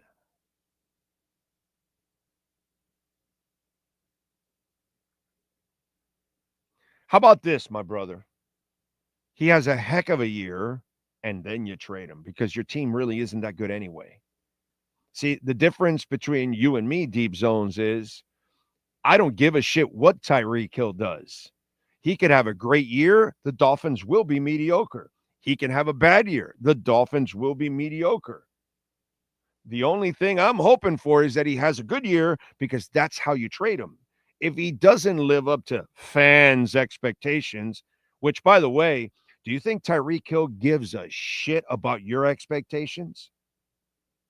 Fans. I love how you people act like you're important. The team doesn't get, the NFL and the teams don't give a shit about you. And the players mostly don't give a shit about you. They're not worried about where you drafted them or how you feel about them. They just want to get paid and play and move on. They're not worried about your feelings, bro. And you're not important. Let me repeat this over and over and over again. Fans, you're not important. You know who's important? The people in the suites, the sponsors, your little season tickets. That's pocket change for the owner in his ashtray. The fans' expectations. That's freaking hilarious, bro. The fans' expectations. ¿Desde cuándo? Seriously. Since when? Since when do players give a shit about Deep Zone's fan, expectations? Wow. They must sit there, Deep Zone, and their feelings must be hurt that they didn't live up to your expectations. Yeah, no, of course. Brother, they need to have a good year so you can trade them. Not a bad year. You need a good year. Why are they going to trade for somebody that's underachieving?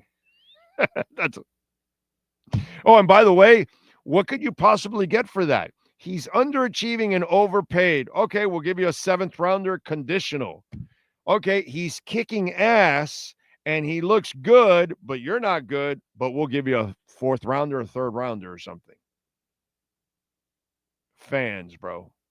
Some of you just, you only think with this. So many of you. You don't think with this. You don't use logic. Well, no, if he doesn't live up, then we can trade him.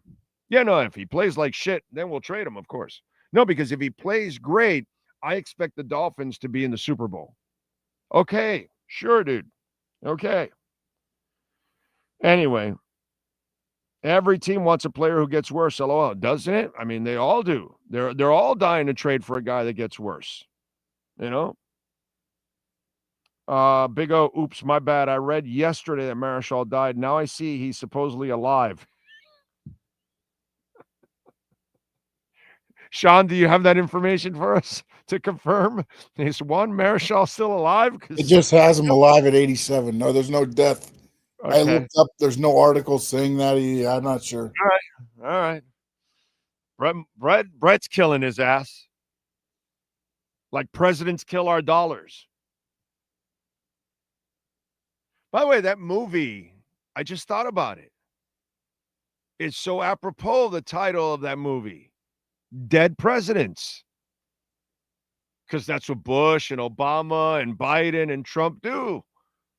They kill our dollar. So, yeah, our dollars are dead presidents because the dollar ain't worth shit. Get that Bitcoin. Anyway, what else do we have here? Can we give a blind-ass fan to the deep zone? You know what, Stephen Harris? I think that the deep zones has definitely earned a blind-ass fan alert. Blind ass fan alert. Look out, everyone. We've got a blind ass fan coming through.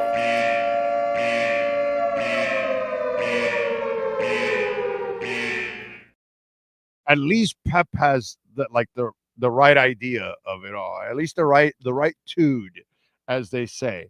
He goes, I don't give two shits about the players and owners either. Just my bets in fantasy league. LOL, even trade. There you go. At least you won't have your feelings hurt thinking they care about you or something.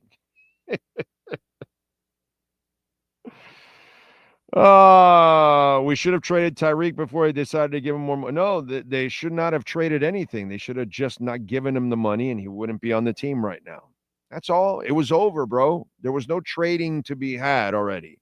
The contract was done. And you ended up guaranteeing him this year. That was stupid. That's it. As much as I like the front office, I will admit when they make mistakes. And that was an enormous mistake. An obvious mistake that you should not have made. Just like Pat Riley. He's made lots of obvious mistakes. Like giving Whiteside money and Deion Waiters needing surgery. And you should have traded Jimmy Butler after that second trip to the finals.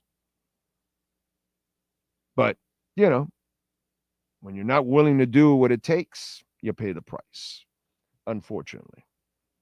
So, there we go.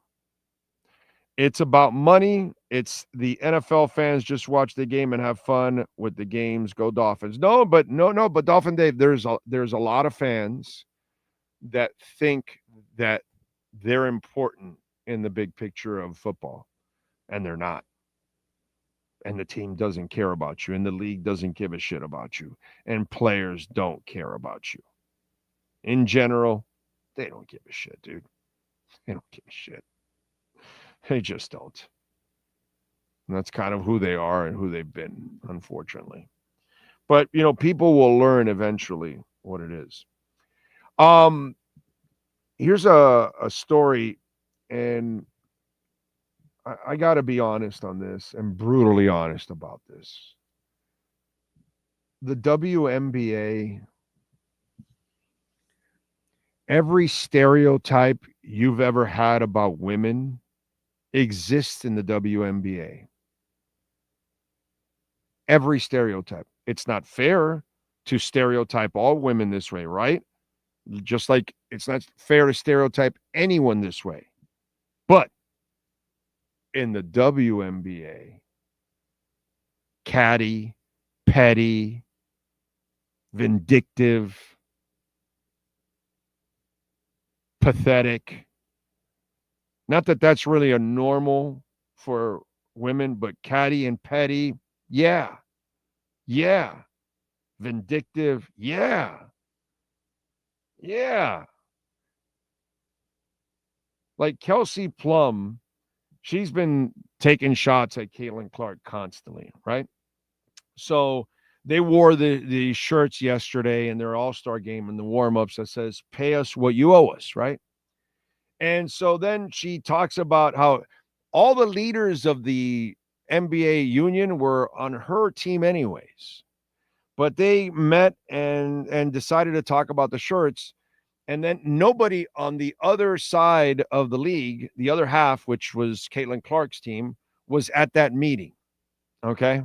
But everybody on Caitlin Clark's team, everybody wore the shirts. So at the end of the game, Kelsey Plum, who, by the way, is my favorite player in the NBA, okay? But she's kind of an idiot in this sense. I mean, listen, She was married to Darren Waller. You know, this isn't a woman that makes great decisions anyways, as it is. She's a hell of a basketball player and fun to watch, and I like her. But when you're wrong, and I'm going to call your ass out. And so she was out there and she was throwing, that zero team members from Clark showed up for the meeting. And then Sabrina rolled her eyes and said, didn't really need to be mentioned, and all that kind of stuff. And the part with Kelsey Plum that she needs to understand, and everybody else that feels like Kelsey or some of the others, you idiots would not have any leverage if it's not for Caitlin Clark. Caitlin Clark is the linchpin that put your entire league over the top.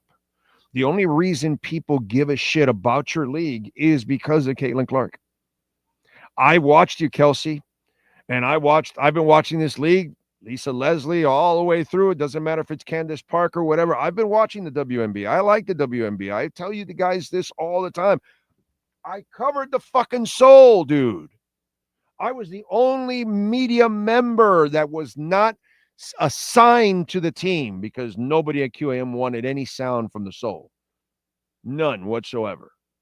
But I was there, all the games, covering them, supporting women's sports, because I've always been a supporter of women's sports. But I'm not a supporter of the way the WNBA is the most unprofessional fucking league I've ever seen in my life. These morons were given a superstar, and all they did last year was either the players were trying to purposely hurt her or the league was not doing the best to expose her. They kept her off the Olympic team, to keep Diana Taurasi, who's 41 years old, and to go to her 6th Olympic? Give me a break, dude. Get a clue. Your sport ain't shit if it isn't for this girl. So all of a sudden, because of the wave that she has created, now even Beckers comes in and she's getting some hype. And that all comes from Clark. And you want to wear these stupid shirts that say, pay us what you owe us. Hey, assholes. The only reason you got a shot in these negotiations is because Caitlin Clark is in your league now.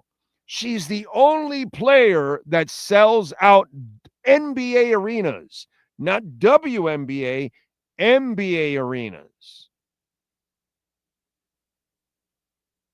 And I'm a huge Kelsey Plum fan, and I obviously love Caitlin Clark. There's a lot of players that I really enjoy. Nafisa Collier, who has had her moments too, kind of being an idiot, but she's a baller and a half, dude. Asia Wilson, love watching that woman play. I wish Bam had half her balls. But every negative thing that you could ever think about with women, it exists in the WNBA. And my God, women were given a professional league for once in their lives that people care about, and all they do is fuck it up, dude. Like, you people need to grow up. I don't see the league trying to tackle and hurt Messi all the time. That doesn't make sense.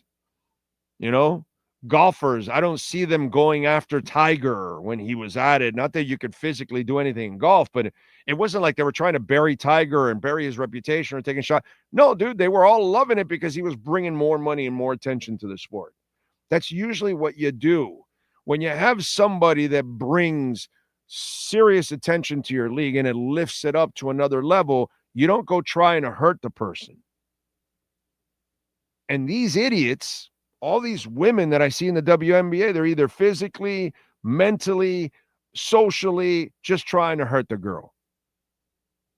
And I don't see the girl trying to hurt anybody at all. She is super classy. Now, she's got to be at her wit's end with the bullshit that goes around her, bro.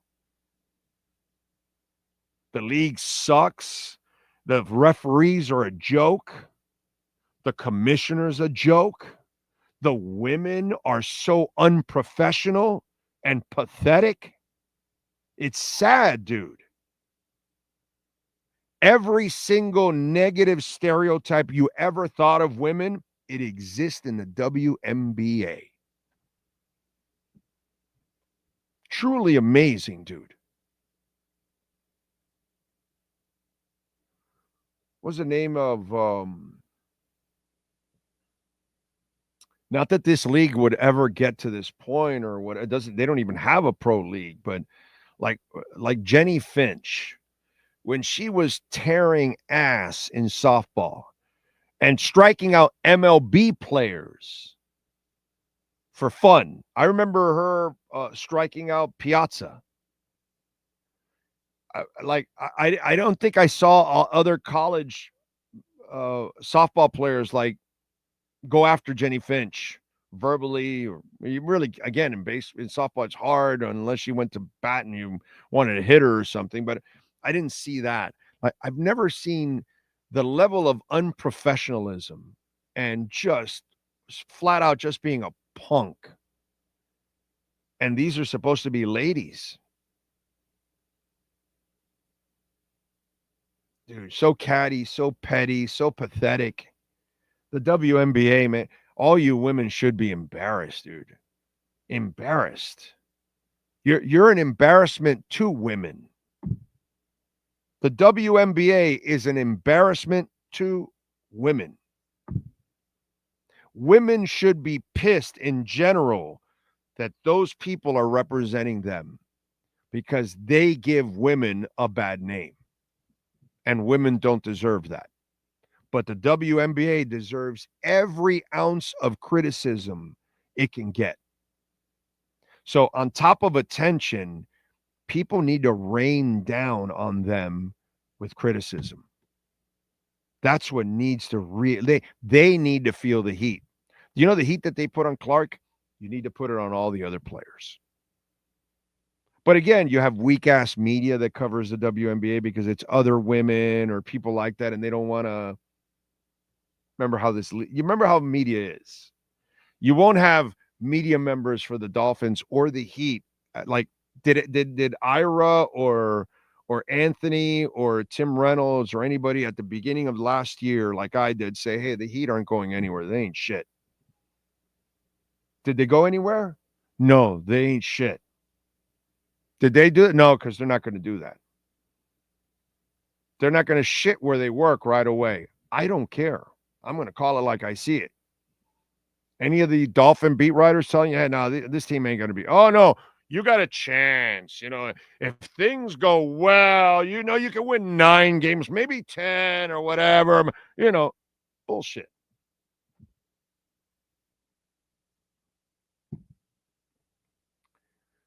So this WNBA stuff,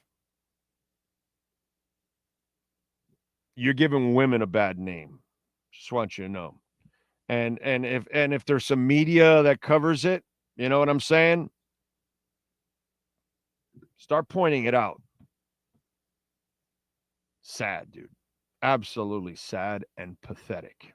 The WNBA. All right.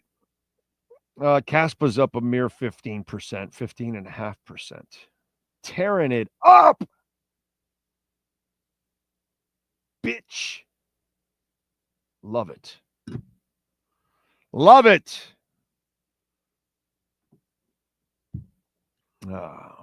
What else do we have here?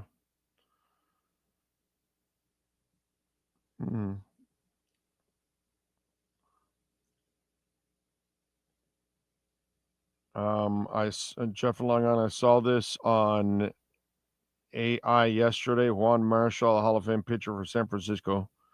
Oh, you also saw it? Caitlin Clark is the WNBA's Michael Jordan, LeBron, Curry. Correct. They should be spotlighting Clark. It's a really stupid league. The level of stupidity in the WNBA is beyond me, dude. By the way, Welton Rayom, amazing people. Jeff Welt, Daniel Rayom. Consultation's completely free, folks. We are in hurricane season. And as you all know, does it take a hurricane to create damage? Not at all. We can have any kind of water event. There is so much humidity now in the atmosphere that when you have rain, you could have a torrential downpour at any time. And you see flooding happen anywhere. And it could damage your roof. And if you have any brown spots, You call Welton Rayom, they send over their adjusters, and then Welton Rayom calls the insurance company on your behalf. You never have to deal with the insurance company.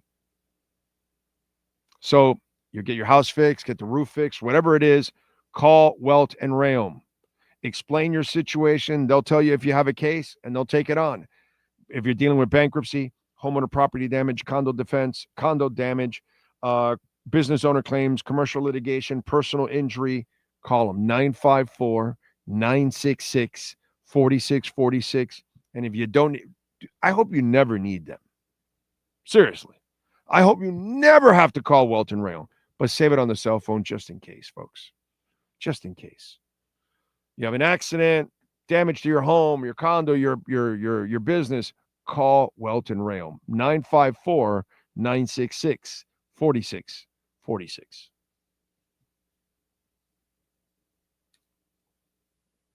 All right. Clippers officially signed Bradley Beal. Thank God. Thank God we didn't get him here.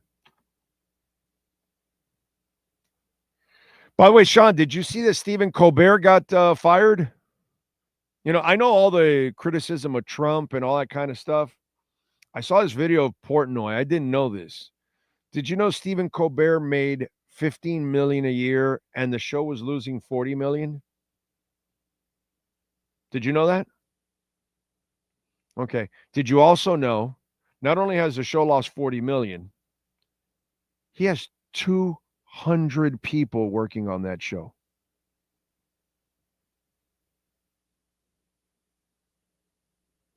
$200 people it takes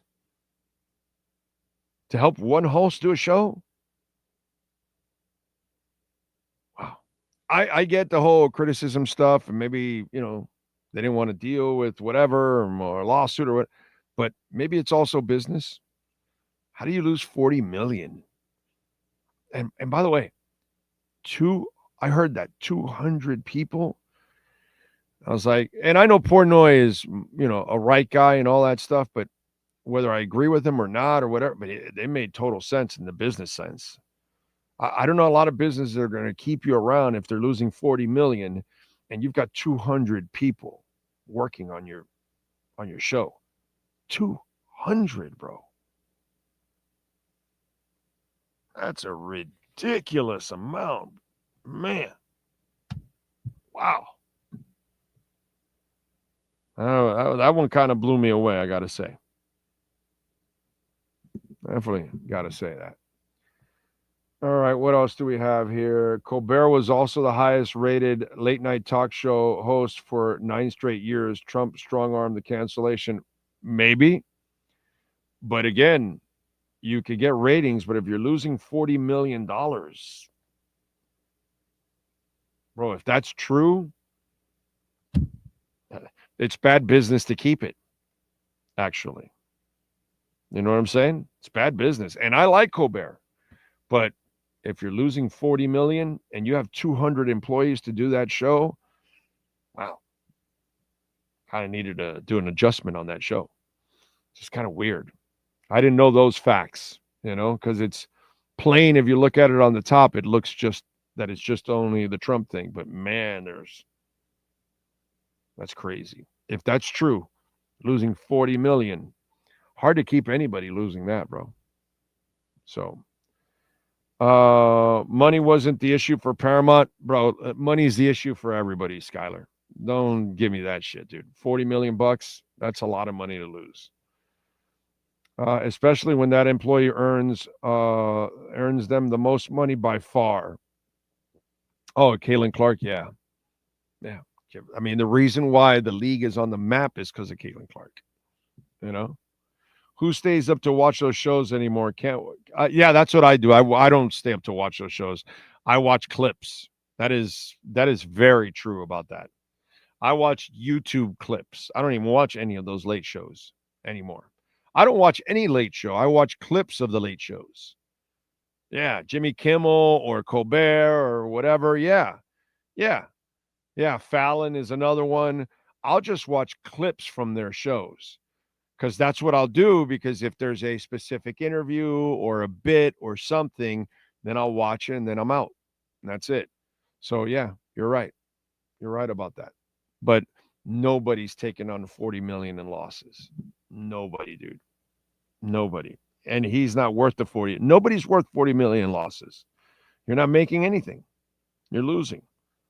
200 people. That's the part that I freaked out. Like, wow, dude, you need 200 people to work on your show? That's an enormous amount of people, dude. That's a crazy ass amount that wow. I would have never imagined that many people work on one single show. That's insanity. Yeah. Late night host shows went downhill after Carson left. I enjoy Colbert. I can't say that his show is as good now as it was years ago. Stewart, I love Jon Stewart. I know he's back. There's a couple guys that I enjoy. Jimmy Kimmel, I always enjoy. He always has some good stuff, and he makes what's his sidekick? He makes that guy do some crazy shit. So yeah, Guillermo. So yeah, it's I watch, but I'm with Pat exactly. Like, I don't watch any of the late shows. I don't stay up to watch any. I don't even know how many. He's right. I don't even know how many people really watch those late shows. It's just clips on YouTube the next day is what I end up catching. That's it. That's usually what I do. That's my story, and I'm sticking to it. Folks, Wednesday, we're going to be at Subaru of Pembroke Pines. So come on out and join us. Have some fun. All right. Appreciate you all out there. As always, we thank Ira Winderman. We shall see you all tomorrow morning. Thank you, Sean. Same time, same place, same bad channel.